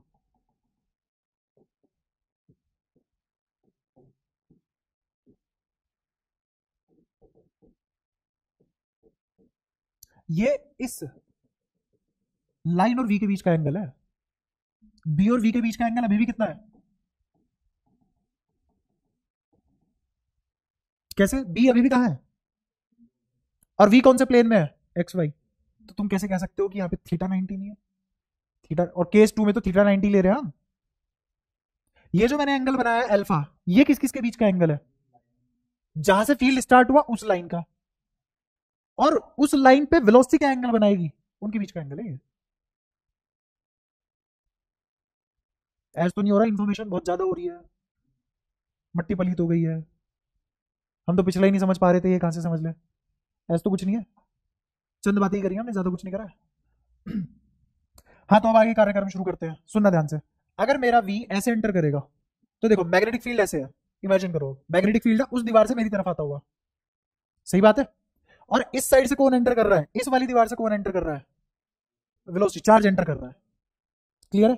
अब ये चार्ज इस वाली दीवार के परपेंडिकुलरली एंटर किया, करेगा तो सर्कुलर मोशन ही ना। नहीं समझ पा रहे? कौन सा मोशन करेगा? सर्कुलर। निकाल लेते हैं ना, इसमें बड़ी बात क्या है। फील्ड अंदर की तरफ है, वेलोसिटी यहां है, करो वी क्रॉस बी, फोर्स कहां है? ऊपर। तो इस पॉइंट पे फोर्स कहां आएगा और वी कहां है? अगले ही मोमेंट वी किसकी तरफ घूमेगा? ए एन की तरफ, क्योंकि ए एन भी यहां होगा। और जब वी ऐसे घूम जाएगा, वी अगले मोमेंट ऐसे घूम जाएगा, इस पॉइंट पे आ चुका है चार्ज। चार्ज कहां आ चुका है? इस पॉइंट पे। इस पॉइंट पे क्या मेरी वेलोसिटी ऐसे बनेगी? लेकिन इस पॉइंट पे फोर्स भी तो ऐसा बनेगा, तो क्या वेलोसिटी फिर से घूम जाएगी? अब चार्ज यहां चुका है, वेलोसिटी ऐसे, तो क्या ऐसे सर्कुलर मोशन नहीं करेगा? आया समझ? कोई दिक्कत? ठीक है। ये जो फोर्स है ये कहां से पास होगा? ये इस सर्कल के सेंटर से पास होगा। ये फोर्स इस सर्कल के, क्यों? क्योंकि v कैसा था? टेंजेंशियल, और f रेडियल बनेगा, तो f तो हमेशा सेंटर से ही पास होता है। ये वो सारी बातें छोड़ो, मैं अब तक कितनी बार बता चुका हूं कि f तो सेंटर से ही पास होगा, क्योंकि f सेंट्रीपिटल फोर्स है। इधर मैग्नेटिक फोर्स ही क्या बन रहा है? Centripetal force. ठीक है। इस वाले केस में आ जाओ, जब भी किसी अल्फा एंगल पे एंटर करेगा, तो दोबारा से ये लाइन बनाई, इस लाइन के इधर क्या है? b, इस लाइन के इधर b 0 है। इधर कहां तक फैला है b? इन्फिनिटी तक। और पार्टिकल ऐसे v वेलोसिटी से एंटर कर गया, ये एंगल कितना? थीटा। तो मुझे बताओ इस पॉइंट पे फोर्स कहां आएगा? b अंदर की तरफ, वेलोसिटी ये रही, वेलोसिटी ये रही, b अंदर की तरफ, खोल दो तो उठा के ऐसे जाएगा, और ये किसकी डायरेक्शन है? बट मेरे को पता है फोर्स तो किसी सेंटर से पास होता होगा ना, तो यहाँ कहीं सेंटर आएगा। अब मेरा जो सर्कुलर मोशन होगा, अब मेरा जो सर्कुलर मोशन होगा उसका सेंटर कहाँ है? बाहर है, फील्ड के बाहर है। यहाँ जो सर्कुलर मोशन हुआ है उसका सेंटर कहाँ है? हाँ, उस लाइन पे है जिस लाइन से फील्ड शुरू हो रहा है ना? ये कहाँ है? Intersection of two spaces where there is no field and where there is field. हाँ, जब परपेंडिकुलर आएगा। अगेन रटवा नहीं रहा हूं, एक एक चीज समझ के करवा रहा हूं। ऐसे ही क्या तुम मेरे को बता सकते हो कि अगर ये लाइन है और मेरी वेलोसिटी ये है, थीटा ये है, तो क्या फोर्स v क्रॉस बी से यहां आएगा? देखो, बी अंदर है, बी तो क्रॉस है ना, अंदर की तरफ वेलोसिटी यहाँ है, तो अंगूठा यहाँ नहीं खुलेगा। और यही किसकी डायरेक्शन होगी? फोर्स। तो इसका मतलब ये फोर्स था, ये क्या था? फोर्स था। अब ये क्या है? Centre of circle. तो अब जो मेरा सर्कुलर मोशन होगा उसका सेंटर मैग्नेटिक फील्ड के अंदर।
हाँ तो सेल खत्म हो गए इसके, कल चार्ज तो करे थे। नहीं अब तो चल गया बट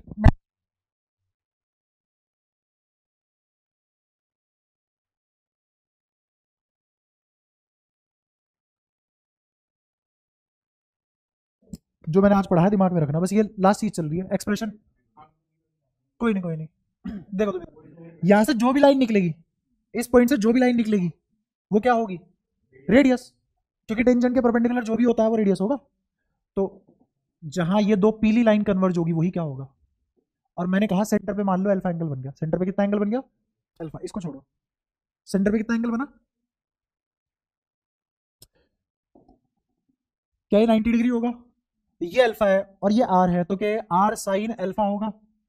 अगर ये अल्फा ये 90 तो ये 90 माइनस, अच्छा और ये वाला एंगल कितना है, तो ये वाला एंगल अल्फा, इसमें कोई दिक्कत, अच्छा ये एंगल कितना, तो ये वाला एंगल कितना हो जाएगा 90 माइनस, इसको आगे तक एक्सटेंड किया, ये भी 90 है, तो ये वाला एंगल कितना।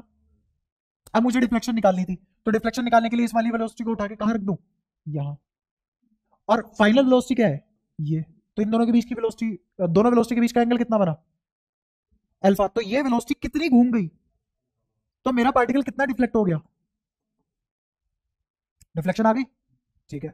डिफ्लेक्शन आने के बाद अब मैं क्या कैलकुलेट करूंगा, आर, आर में तो फर्क ही नहीं पड़ता, आर किसके बराबर होगा अभी भी, एम वी अपॉन, खत्म, ठीक है उसमें कोई दिक्कत।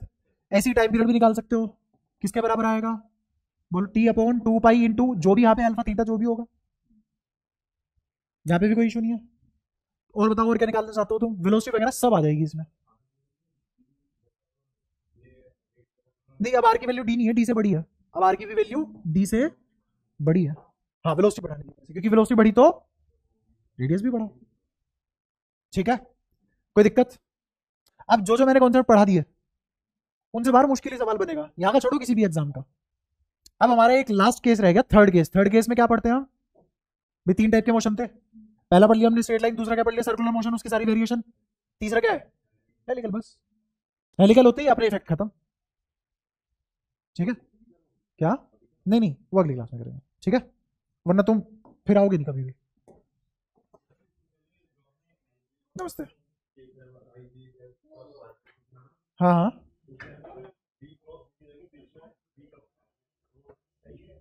नहीं वी क्रॉस बी ही करना है, बी क्रॉस वी कभी नहीं करना, हाँ तो फिर वो गलत है, अगर मैंने भी किया तो भी गलत है, रूल है रूल, चाहे मैं गलती करूं चाहे कोई और गलती करे, गलती गलती है। जे इंटू आई करना था, आई इंटू, एक बार क्या पता मैं कुछ और समझा रहा हूँ, देख लेते हैं। नमस्ते, नहीं भाई, हाँ संडे को क्लास है, हाँ टाइम ग्रुप पे भेज रहा हूँ, ट्राई करता हूँ, एक मिनट रुक जाओ, वो बाद में करेंगे। ये ये ये तो मैं चेंज कर रहा हूँ ना कोऑर्डिनेट, आई मैंने मैंने ये कहा था कि आई क्रॉस जे क्या आता है, वो तो के ही आएगा ना, आई क्रॉस जे तो के ही आएगा, हाँ जनरल बताया, नहीं नहीं नहीं, यहां मैंने जो फोर्स निकाला वो कैसे करके निकाला, यहां मैंने आई क्रॉस जे करके निकाला, तो आई क्रॉस जे किसके बराबर आएगा, के प्लस का के, तो मेरा फोर्स भी देख के की तरफ है, किस वाले में, इस वाले में, इस वाले में, पहले वाले में, पहले वाले में हम वी क्रॉस बी करेंगे, हाँ जे क्रॉस आई करने पे, हाँ यहाँ माइनस क्या आएगा, ये बिल्कुल सही है, हाँ, हाँ। मैं कह ही रहा हूँ कि रूल रूल है, मैं गलती करूँ तो वो गलती है, ये थोड़ी ना मैं गलती करूंगा सही हो जाएगा, हाँ ये जनरली बताया था, यहाँ करेक्शन, तो फोर्स यहाँ क्रॉस आएगा, शाबाश